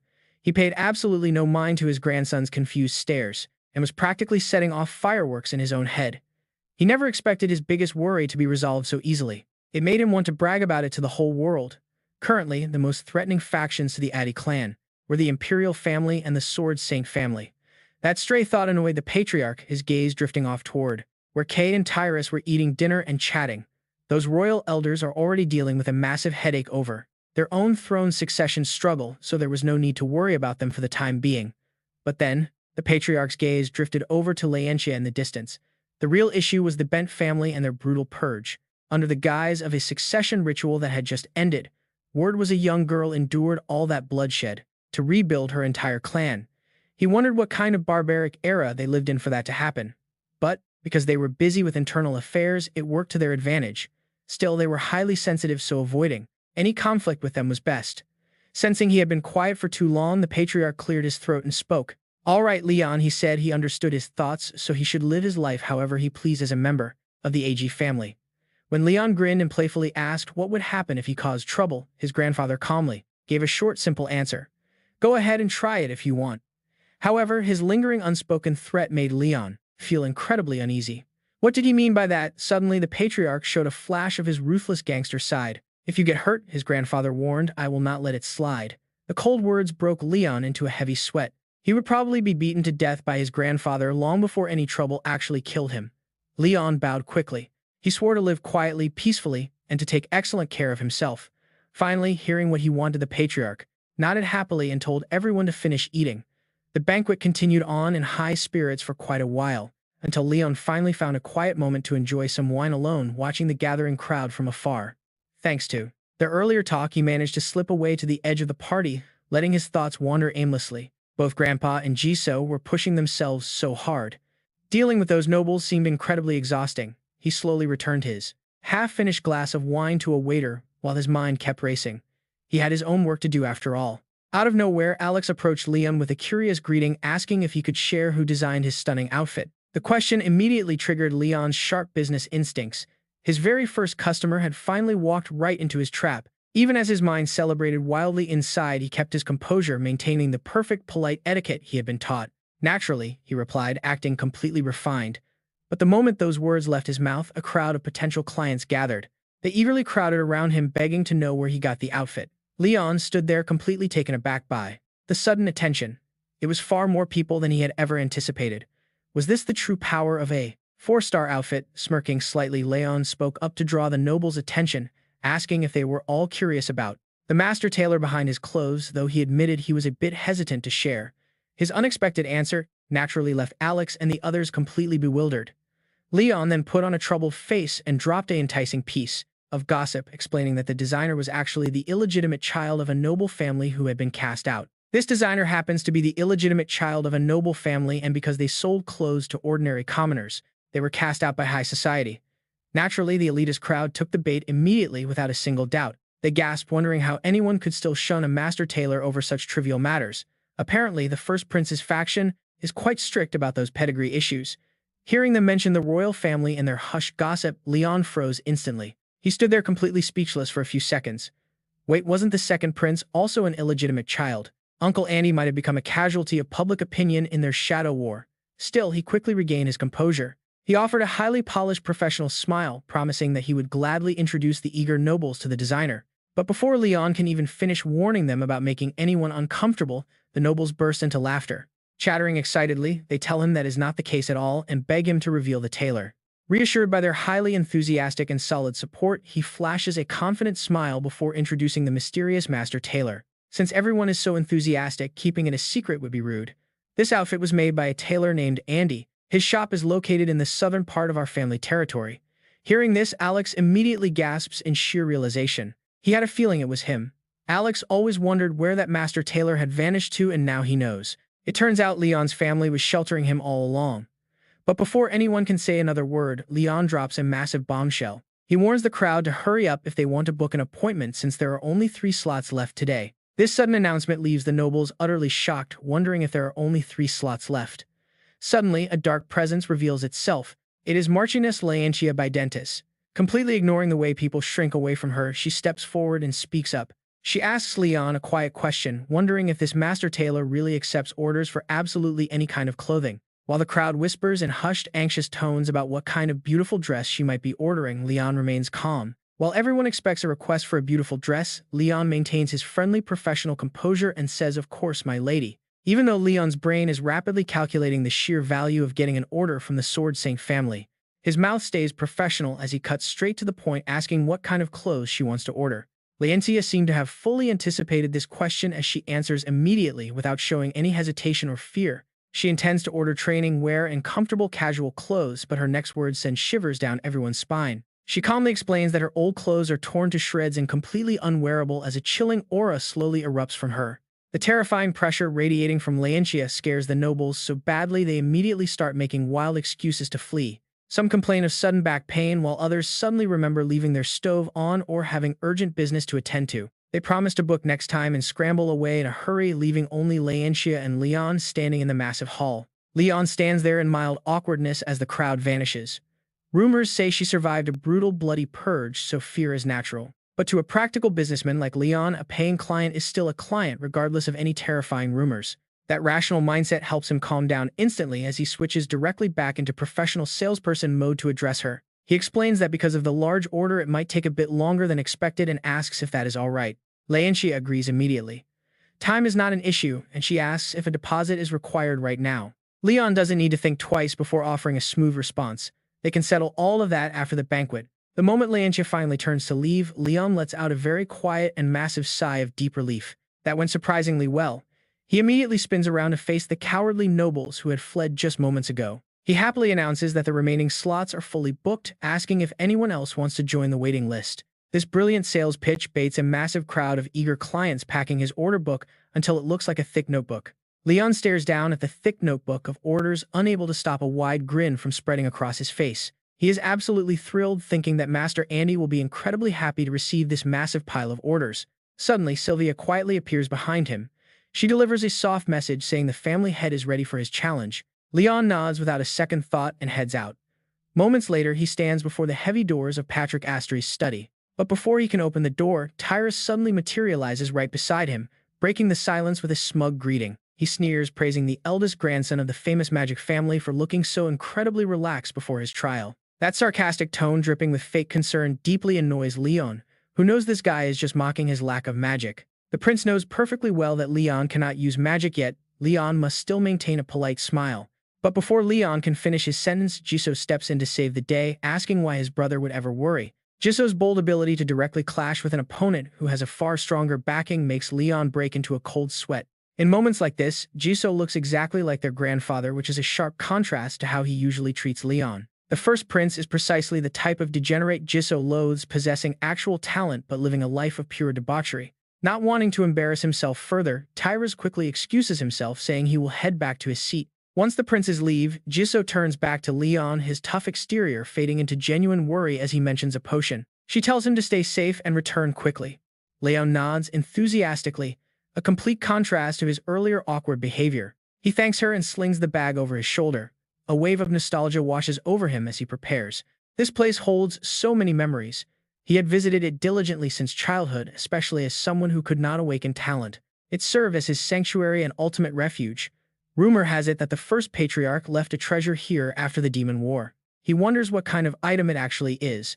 And honestly, if the family calls it a treasure, it must be insane. Even in the game database, it would be priceless.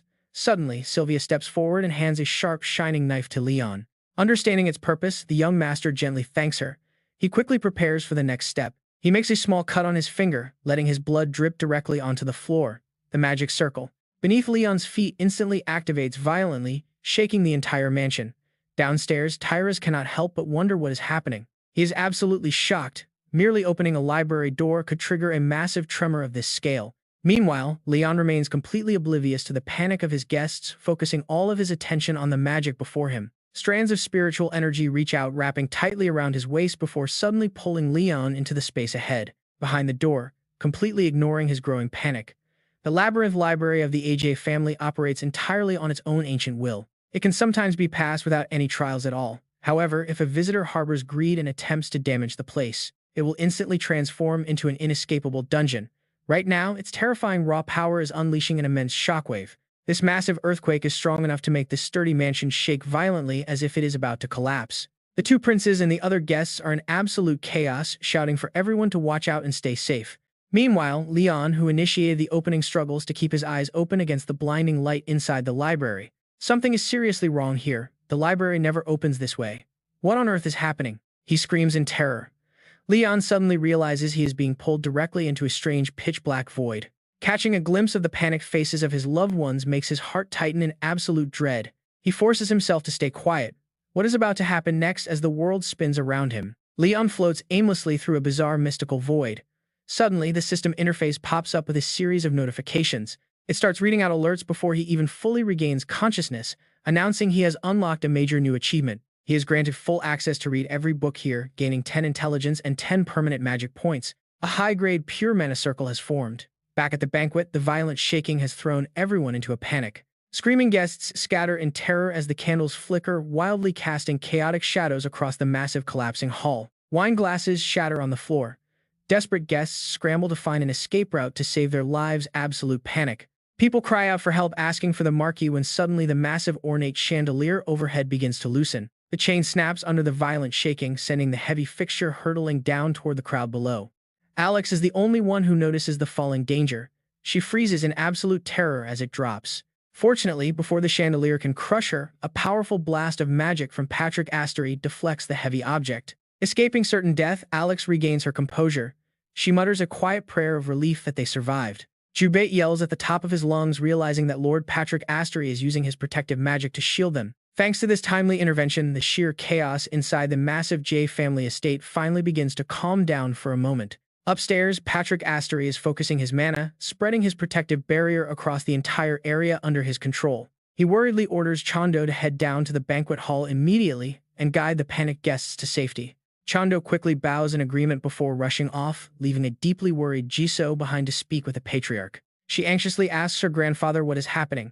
Surveying the ruined surroundings, Patrick Asteri can only sigh in frustration. The library is out of control, Patrick Asteri explains, noting he ordered the guests evacuated before asking about the princes. Dropping his usual playful attitude, Tyrus speaks up with absolute seriousness, confirming that the royal guests are completely safe. Jisoo has already deployed a barrier around them.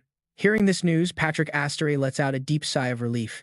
He instructs Jisoo to send healers for the injured and arrange rooms for the remaining guests while he guards the entrance. He leaves the entire situation in her hands. Suddenly, carrying such a massive responsibility makes Jisoo panic immediately. She protests that it is far too dangerous for him to stay alone, insisting on remaining by his side. Unfortunately, Patrick Asteri shut them down instantly without a second thought. He told his child that as the next heir of this noble family, they had to fulfill their duties. Tyrus saw the tense standoff and nervously stepped in for House T, saying Marquis is too dangerous since we do not know what is happening in the labyrinth now. He suddenly turned around with his usual serious expression to reply, asking if they honestly thought a little minor chaos could ever endanger him. Or had he simply never realized his esteemed guests cared so deeply? He ordered Jizo to move out immediately, his uncompromising tone making the young man freeze in his tracks. As the atmosphere grew tense, the two princes hesitantly stepped forward with an offer. They assured everyone that Leon Asteri would be safe and offered to help, but Jizo completely ignored them, consumed by worry for his brother. With that, the three young men quickly left this dangerous floor, leaving Patrick Asteri behind. He stared at the library doors with a heavy heart, deeply troubled by the volatile and unstable condition of the labyrinth. If Leon is somehow dragged into this chaos as well, I might. But then a familiar melodic voice suddenly cut in. She asked if he was truly planning to stay behind in an emergency like this. Patrick Asteri looked up to see Leontia and demanded to know why the head of House Bentis had not evacuated yet. She did not even bother answering him, casually changing the subject instead. She noted that he seemed absolutely certain that the boy was still alive, almost as if he already knew the outcome. Patrick Asteri stayed silent, but his grim expression gave Leontia all the answers she needed. She quietly offered to help, catching him off guard. He frowned deeply, wondering what her true motive could be, knowing it would benefit her own family far more if she simply walked away. Leontia paused, staying silent for a moment. Before offering a surprisingly practical excuse, she explained that she had ordered custom clothes from him and hated seeing her plans ruined. Because of that, she promised to wait nearby. The moment she departed, Sylvia materialized directly behind Patrick Asteri, offering a quiet observation. He remarked that the young lady possessed an extraordinary sharpness. Patrick Asteri had to agree, even if he hated to admit it. He nodded grimly and ordered Sylvia to raise a powerful defensive barrier around the entire labyrinth. With the command issued, Sylvia complied immediately. While Sylvia focused his mana to construct the magical shield, Patrick Asteri cleared his throat to issue a strict warning. This matter had to remain completely secret. They needed to focus entirely on securing the perimeter so that, at the very least, Leon would have a clear path of escape. Meanwhile, he was completely oblivious to the chaos outside. Typical right. He was simply lounging in the grass, peacefully breathing in the fresh air. The beautiful, serene scenery around him was so relaxing that he started humming a self-composed song. Gentle bird song echoed through the air, blending with the soft breeze and bringing a bright smile to his face.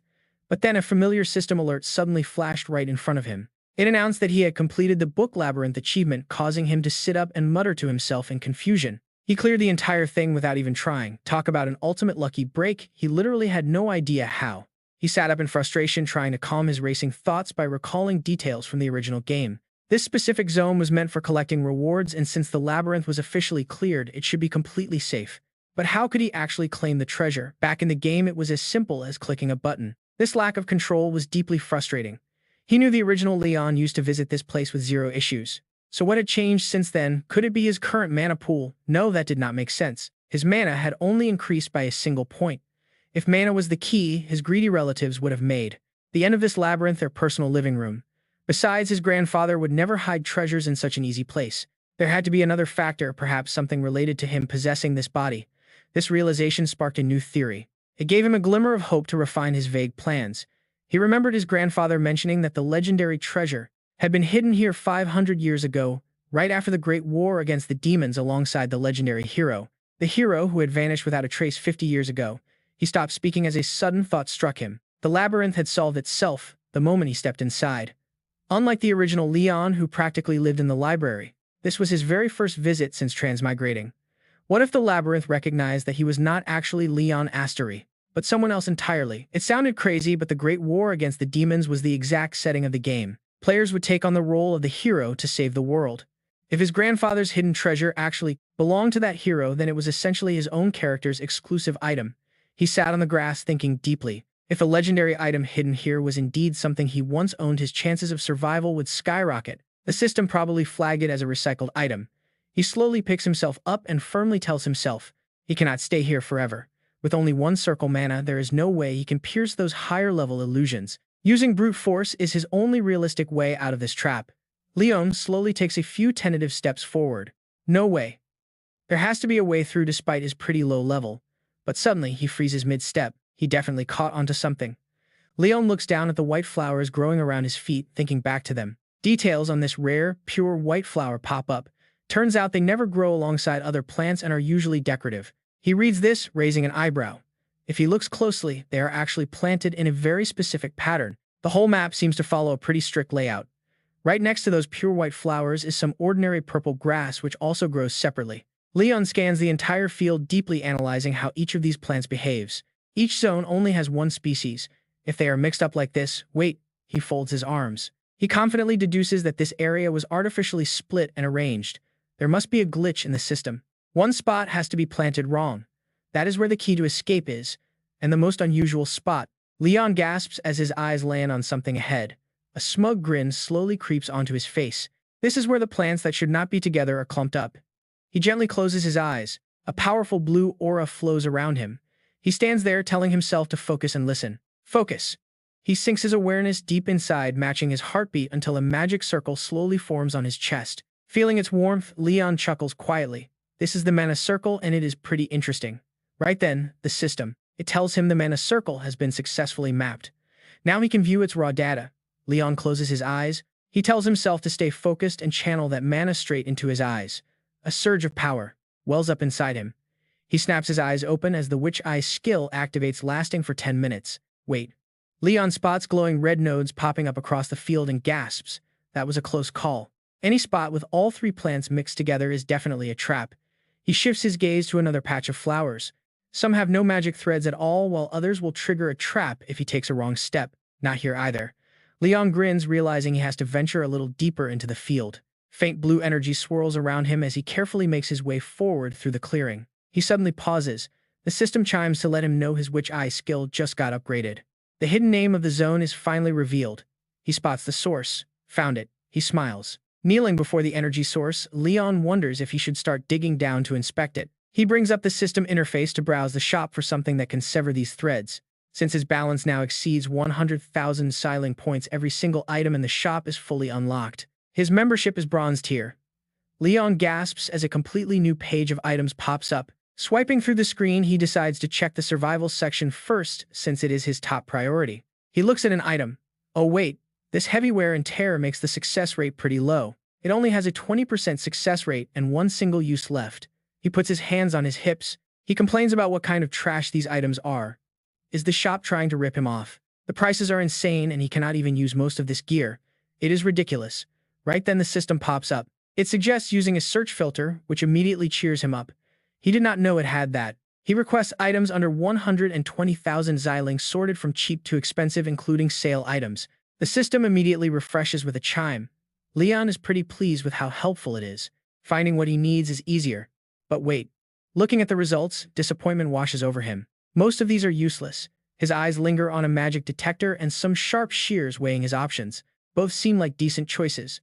The detector is great but too pricey, making the shears the more practical option. Besides, with his current level, a detector alone would not help him break this complex illusion anyway. He makes his final decision and taps the buy button, resolving to get the shears. Right then the system chimes. Done. The sharp shears are now permanently bound to him.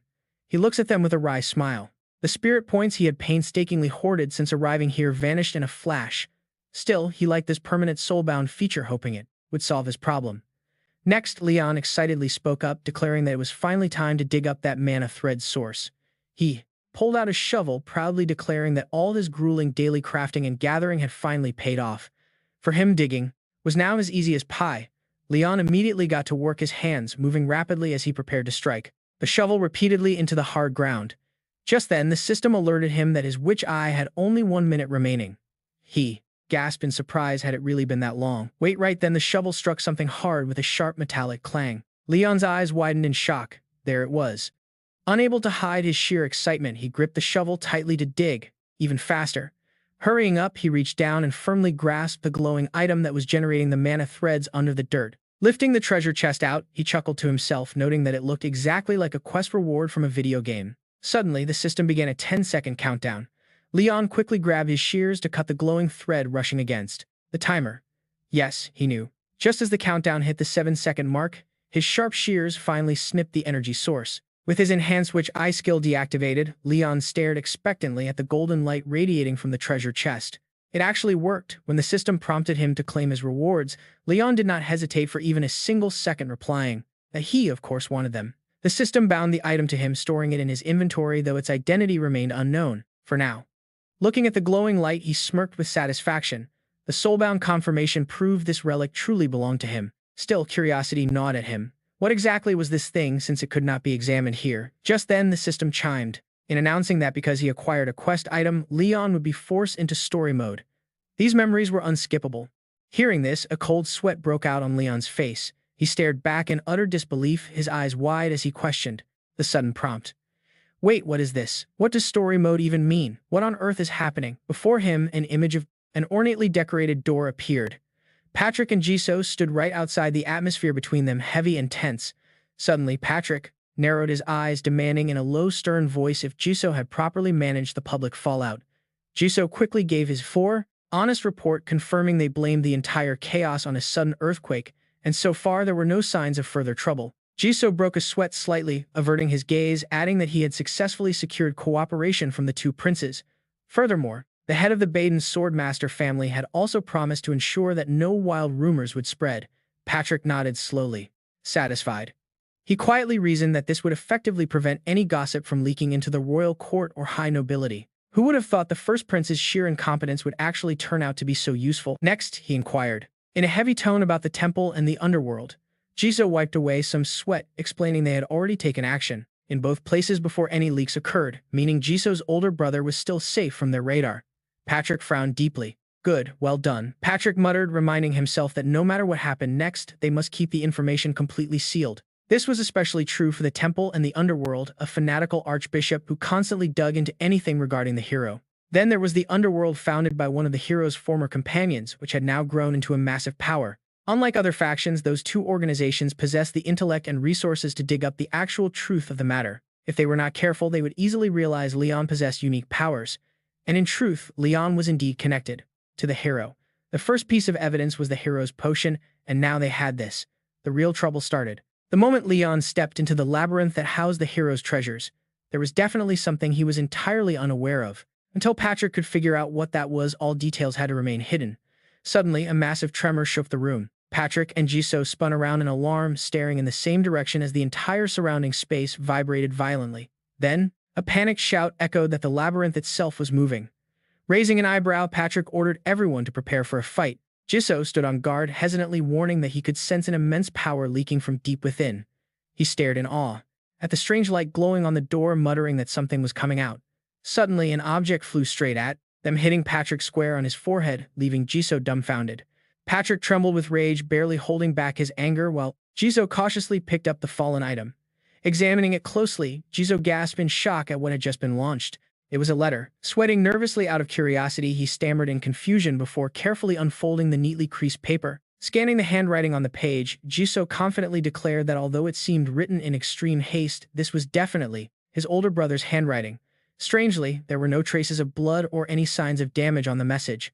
Patrick Asteri sweats in pure curiosity, wondering what is written there, only to see the pale boy looking up to answer him.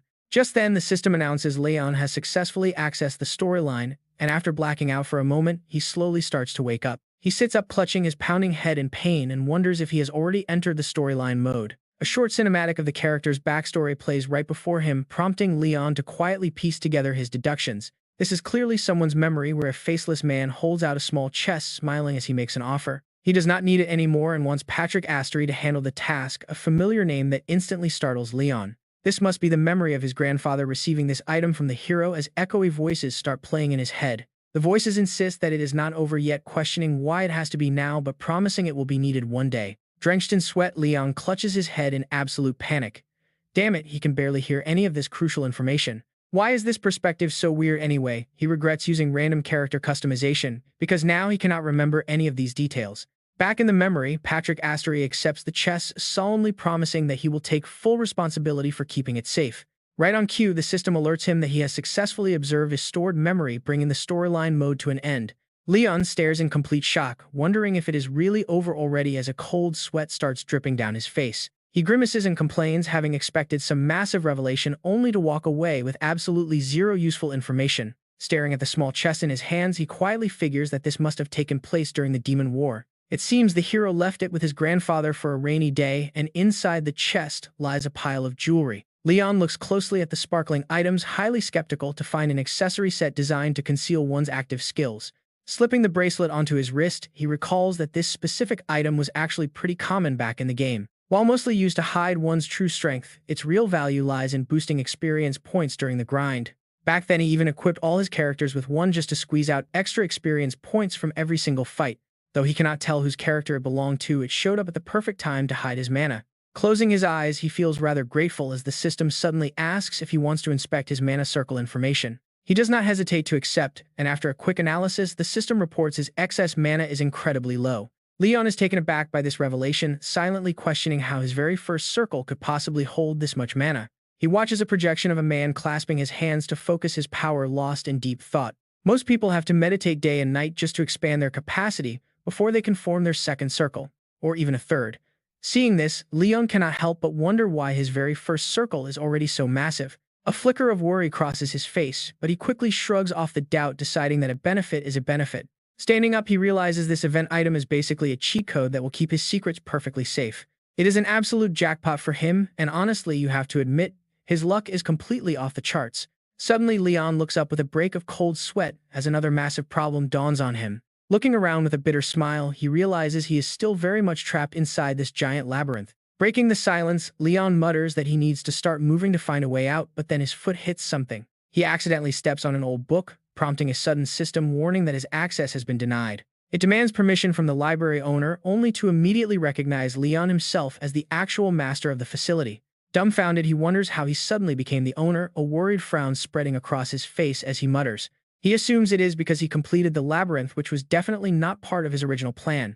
Text pops up, warning that the entrance is damaged and undergoing auto repair, asking if he wants to teleport to the exit. Shocked, he realizes that not only is the interior completely trashed, but now the entrance itself is broken too. If things stay like this, his grandfather will absolutely skin him alive, and he really wants to avoid that scolding. He panics, imagining Patrick Asteri's furious face screaming at him for causing such a massive disaster down here. The old man would call him an idiot for wrecking the place, but suddenly a clever idea strikes him. If he is the master now, maybe he can fix it, and right on cue the system offers a repair option. However, doing so would return all bound items to their original spots, which Leon immediately rejects in alarm. Losing all his newly acquired treasures and the massive library is out of the question, so he asks for another way. Is there any other way? Fortunately, the system quickly offers a manual adjustment option to repair the damage. Resources to fix the entrance will be transferred, but it takes time. Leon nods, muttering that it feels pretty similar to editing a save file. Since books were last added a week ago, he decides to restore everything to that state minus his current treasures. He will restore everything to that point. He excitedly asks how long it will take, and the system answers 672 hours, meaning he cannot leave. Leon stammers in complete disbelief, asking how many hours that actually is as the screen flashes. The number 672. Leon screams in horror because that literally means a whole month. Instantly, sweat starts pouring down his face as he hesitantly asks if he can at least walk around the labyrinth. The system tells him he is free to move inside the library. Leon does not stop there and asks if there is any way to send a message outside. The system mentions a book delivery chute that is currently out of use. Hearing this, Leon instantly cheers up. Perfect, he needs to send a note to his grandfather and Jisoo first so they do not worry. He breaks his sweat and nods. With a serious look, he finally gives the order to begin. The system immediately starts the massive repair process. Books begin to float in mid-air, carried by a strange energy. Even the overturned ladder and wooden chairs start moving. The entire space inside the library is shifting. At the same time, the system displays a countdown timer of 671 hours and 59 minutes left. Seeing this, Leon puts his hands on his hips with a satisfied grin. He asks if he can be taken directly to the end, and a dimensional portal instantly opens, right in front of him. That is an incredibly convenient feature, he mutters. Taking a breath, Leon calmly tells himself that he just needs to survive here for 1 month. While planning his survival, something suddenly catches his eye. He looks toward a clear blue body of water and gasps in surprise, realizing there is actually a lake here. His reflection gently ripples on the water surface as he slowly approaches the edge, murmuring in absolute wonder. He never expected such a massive lake inside a labyrinth, but thankfully it looks safe. Just as he relaxes, the system flashes an immediate warning stating the lake contains bilaterally symmetrical aquatic life and 10-legged crustaceans. Leon grimaces and asks if the system could explain that in simpler terms. The system obliges without any fuss. explaining that there are plenty of edible fish and shellfish. If he tries fishing, he could catch anything from common to rare grade species. Without hesitating, Leon immediately asks how many of those rare fish actually exist. The system responds that there is only one. Simultaneously, a system notification announces that lake fishing has been unlocked due to owner privileges. Leon is taken aback, realizing he cannot fish without a rod. But just like that, a colorful fishing bobber appears floating on the clear water as he hums a happy tune. Leon sits comfortably right at the edge, holding the rod. He happily tells himself it is lucky the system shop sells gear, even if it cost him a pretty penny. He even thought about eating the bait if things got desperate, but thankfully he has already reeled in some fish. Whistling happily, he chuckles, knowing he won't starve. Suddenly, the bobber violently jerks down, catching Leon completely off guard. Sweat drops from his forehead as he realizes this fish is on a completely different level. Suddenly, the fishing line stretches incredibly tight. Leon is absolutely amazed by the sheer resistance, wondering if he hooked a massive monster. He grips the rod with both hands and tries to stay calm, reminding himself to take it slow and steady. No need to rush. Suddenly, the head of a massive purple fish breaks the water. Gritting his teeth, Leon pulls the rod back with all his might, shouting in pure excitement. Right then, a system notification pops up, congratulating him on catching a labyrinth carp. As the fish splashes out of the water, he lets out a victorious shout. He happily cheers that he got it. At the same time, the system window confirms that he has successfully caught a rare labyrinth carp. The description highlights that this species has absolutely no small bones or muddy taste, offering supreme flavor. Looking at his prize, Leon is thrilled by its massive size. He stares down at his hands, feeling deeply satisfied. Reeling in a fish feels incredibly satisfying. No wonder so many people love angling. The thrill is completely real. His newfound passion triggers a happy notification from the system, announcing that he has awakened a brand new fishing talent. His proficiency level immediately jumps to level 1. Grinning with excitement, Leon puts the prize fish into his basket and decides tonight's dinner will be a feast. A highly nutritious meal is exactly what his weak body needs right now. He stands up and carries his catch through a beautiful meadow, wondering if he should set up a cooking area. In response, the essential cooking tools, tables, chairs, and pans begin to materialize around him one by one. Leon quickly places the labyrinth carp onto the table, his eyes darting across the system screen to make his next selection. He had previously put the fish away, fearing Jisoo would catch a cold in the forest, but now it seems he can put it to better use along with his alchemy toolset. Leon scrolls through the options, gasping in shock at what he sees. The system explains that it is a magic fire stone to help start fires. Leon sighs in relief, realizing this free gift makes starting a campfire incredibly easy. He taps the select button. A stone appears immediately, casting a small warm flame. Standing before the bright flame, he rests his hands on his hips and bends over, admiring how a fire completely transforms the space. It brings him peace. Turning back to the table, he rolls up his sleeves, ready to prep the fish. He carefully makes graceful cuts along the carp, marveling at the simple rustic method. Cooking outdoors always feels best using the most primal methods. He gently removes the innards of the labyrinth carp, laying them aside as the screen warns him that these internal organs are completely inedible, but they can be used for alchemy instead. Intrigued by this, he decides to decisively pick up the slippery parts. He stores them. Once done, he wipes his hands and looks over at the boiling pot. He wonders if it heated up automatically just because of the alchemy materials, finding this self-heating pot incredibly convenient. As he continues prep work, he begins imagining the delicious feast, thinking about how wonderful skewered food truly is. He feels like anything cooked on a stick tastes 10 times better, wondering if he is the only one who feels that way. Looking at the fresh skewers, he reminds himself to insert the fish skewers with the head pointing down. This lets the fat drain downward, ensuring the inside remains incredibly tender and juicy. Leon gazes at his future meal, dreaming. The natural juices will lock inside, making the fish crispy outside and perfectly moist within. Using this technique, he immediately skewers the fish alongside some fresh vegetables. Excited and hungry, he declares his primitive grilled carp officially complete. Standing up, he glances over at his gear, piled neatly by a tree, wondering if he should set up camp while the fish grills. Wasting no time, he begins clearing away small stones. It is a bit tedious, but he genuinely enjoys the process of setting up his outdoor bedding. He encourages himself, knowing he might never get to experience a magical night like this again. A little effort is a small price to pay for a romantic night under the stars. With his bed ready, he looks at his work. Not bad at all. Suddenly, a mouth-watering aroma fills the air, drawing his attention right back to the grill. Talk about perfect timing. Leon happily settles into his chair, his eyes shining with anticipation as he holds up the grilled skewer. The system warns that grilled labyrinth carp provides minimal satiety, but his attention is drawn to the final sentence on the screen. It warns that this food cannot be taken outside of a labyrinth. Leon stares in total disbelief. This is a first. He has never seen such a warning before, making this a true labyrinth delicacy. Shrugging it off, he lifts the fish to take a bite. He whispers a quick bon appetit before digging in. As he eats, he closes his eyes in absolute bliss. The outer skin is perfectly golden, crisping up beautifully thanks to the rich oils.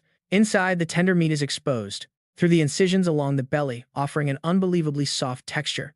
Looking at the finished meal, Leon is completely satisfied. The charred edges release an incredible aroma that instantly stimulates his appetite. Feeling deeply emotional, tears of joy fill his eyes. This rich, smoky flavor makes him crave a hot bowl of white rice topped with some spicy kimchi. He happily eats like a satisfied cat, thoroughly enjoying this heavenly meal. Usually, wild carp has a very muddy taste, but absolutely none. Barely any bones either. It is pure perfection, and he wishes he could share it with someone else. Suddenly, a notification screen pops up, leaving him completely baffled. His maximum mana capacity has actually increased. This is impossible. He watches in disbelief as the magic circle before him continues to expand. A beautiful, brilliant blue light radiates from the glowing circle. He stares at it, wondering if his mana pool has truly expanded, just from eating some fish. He frowns, realizing how absurdly broken this system is. If other mages ever found out, they would completely empty this lake in a heartbeat. He wonders if this incredible effect would work on Jisoo as well. He must let Jisoo try it in the future. Suddenly, his gaze wanders over to the strange alchemy pot, narrowing his eyes. Standing up, he peers inside to see what happened. A glowing pink gem sits at the bottom, making him blink in confusion. The system identifies it as labyrinth carp essence, capable of recovering mana. He picks up the glowing crystal, examining it closely. This is the very first time an item like this has appeared in his inventory. He wonders what kind of massive effects it might hold. Suddenly, he freezes, shaking his head to calm himself down before a small, knowing grin spreads across his face. With a mischievous smirk, he immediately taps the system screen. This whole thing is making him way too curious. Besides, he has been too busy to even look into alchemy. He sighs. Best to just store it for now. Staring at the screen, Leon is secretly pleased.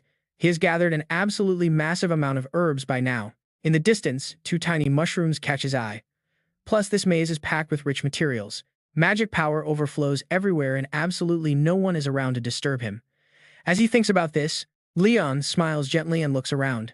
Standing in this dreamy field of flowers, a realization hits him. Isn't this beautiful, endless green paradise basically a high-speed leveling ground reserved entirely for him? At that thought, Leon licks his lips and rubs his hands together with a sly grin. This is just perfect. The deeper parts of this maze hold way more than he expected. Up in the quiet night sky, shooting stars silently drift across, creating a breathtaking yet peaceful view. But then Leon suddenly snaps out of it. He needs to finish eating his grilled carp first. As the morning sun rises, marking another peaceful day of survival in the labyrinth, Leon feels incredibly relaxed. Today, he continues his leveling journey by hunting maze crayfish. They are apparently sweet and incredibly delicious. He managed to catch 3 of them today. Leon holds them up, his eyes shining with pure excitement. He wonders if he is on a lucky streak. He stores them away.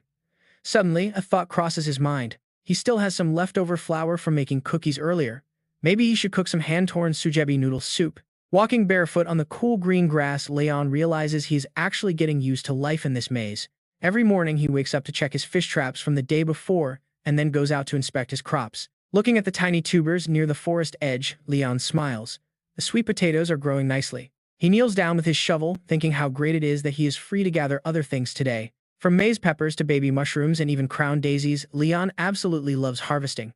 He holds up a flower. It is his first time seeing a crown daisy flower. He thinks it would look great near his camp. But then the system screen pops up showing a selling price of 300 shin. He is completely stunned. Can he actually sell this? Leon looks at the screen in disbelief, wondering about this new feature. He has never received a notification like this before. The ceiling shop also acts as a trade counter by the looks of it. He wonders if he can sell it immediately. But then the price suddenly drops, leaving him confused. Leon frowns in confusion. The price was just 300, so why did it drop? Is it bargaining with him? The system notes prices are calculated in real time, making Leon scoff. So that is how it is. He closes his eyes and thinks about it. It seems he can only sell basic 1-star items for now. Also, items must have listed prices, meaning he has to actively negotiate to get a fair deal. Suddenly, giant question marks appear. With a sly grin, Leon holds up the flowers to bargain with the system. He explains that if dried, these make great tea. They are also incredibly useful for simple alchemy, right? And anyone can brew them easily. Doesn't that make them way more valuable than the current cheap price? He thinks it is worth more.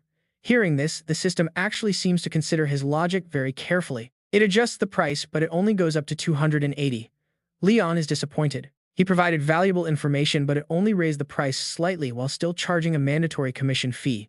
The system notes the commission fee is required by the Sealing shop. Leon sighs in defeat.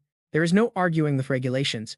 But then another quick notification pops up from the Sealing shop. It claims to always listen to customer feedback, proposing a price of 300 with a confirmation prompt. This gets Leon excited. The system is not completely rigid. If he persuades it, he gets more. Without knowledge, he would get ripped off. But from now on, he will learn to maximize profits. He is determined to sell everything for top dollar.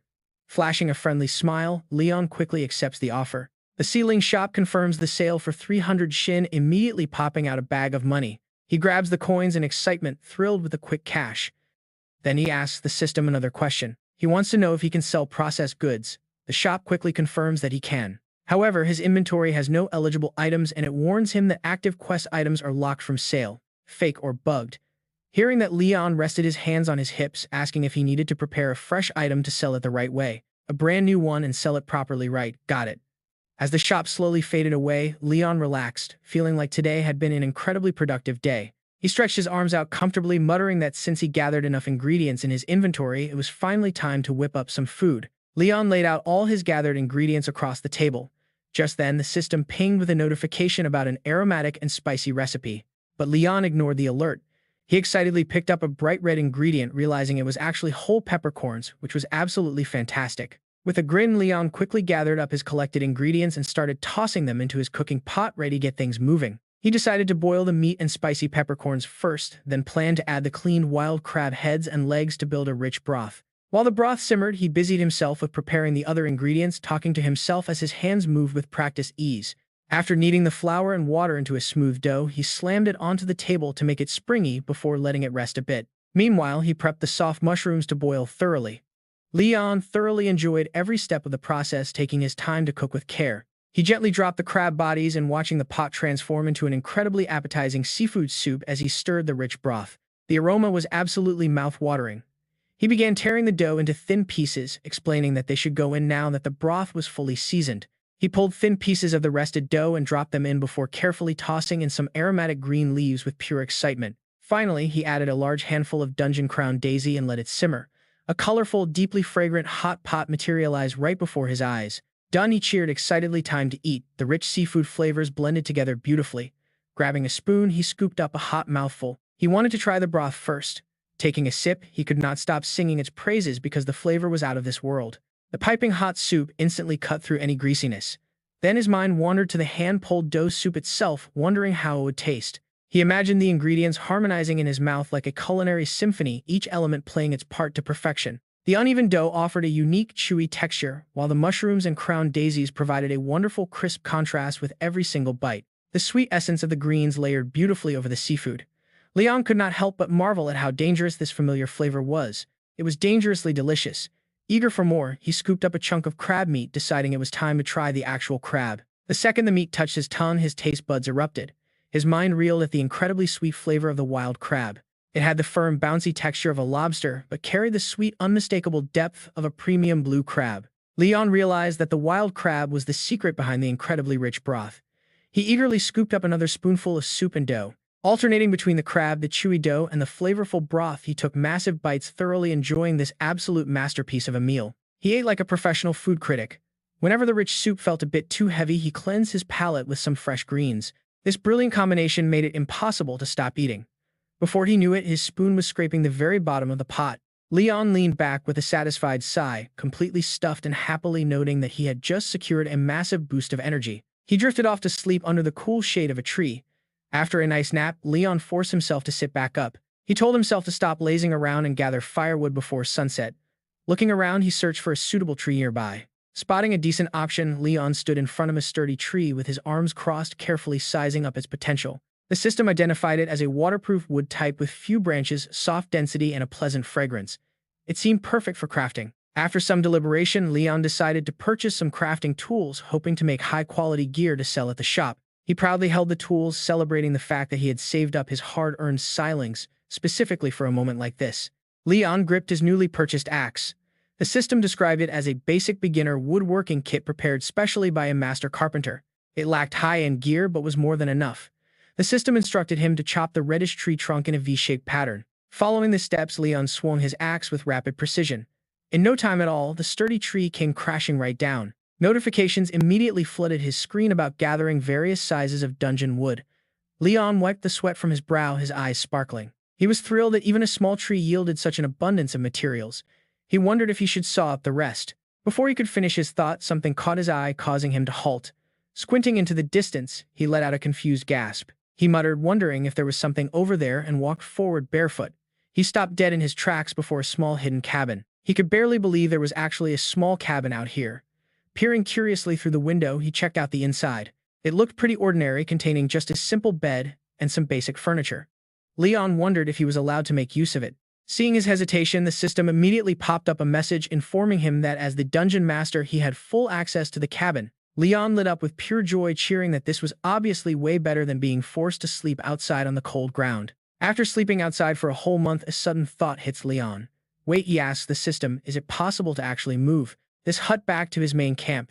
The system confirms it can, and Leon grins. Awesome, this means his life in the dungeon over the next month is going to be way easier. Naturally, the system asks if he wants to do it right now. But Leon quickly runs out, saying not yet. He needs to prepare, so he dashes back to his familiar camping ground, thinking to himself, since he is getting a real house, he should craft some tools first. But first, he has to clear a spot for it. Thanks to his agility, the cleanup takes no time at all. Posing with hands on his hips, he gestures for the system to go ahead. All right, put it right here. The system warns him that installation takes time and makes massive noise, causing him to hesitate momentarily. Still, he strokes his chin, wondering how on earth a whole house moves. Since this is a dungeon, magic seems like the obvious answer. Suddenly, a massive shadow looms over Leon, catching him off guard. He looks up in sheer terror. Please don't tell me, and before he can finish, the entire house is dropped straight from the sky, shaking the ground. Right on cue, the system announces the installation is completely finished.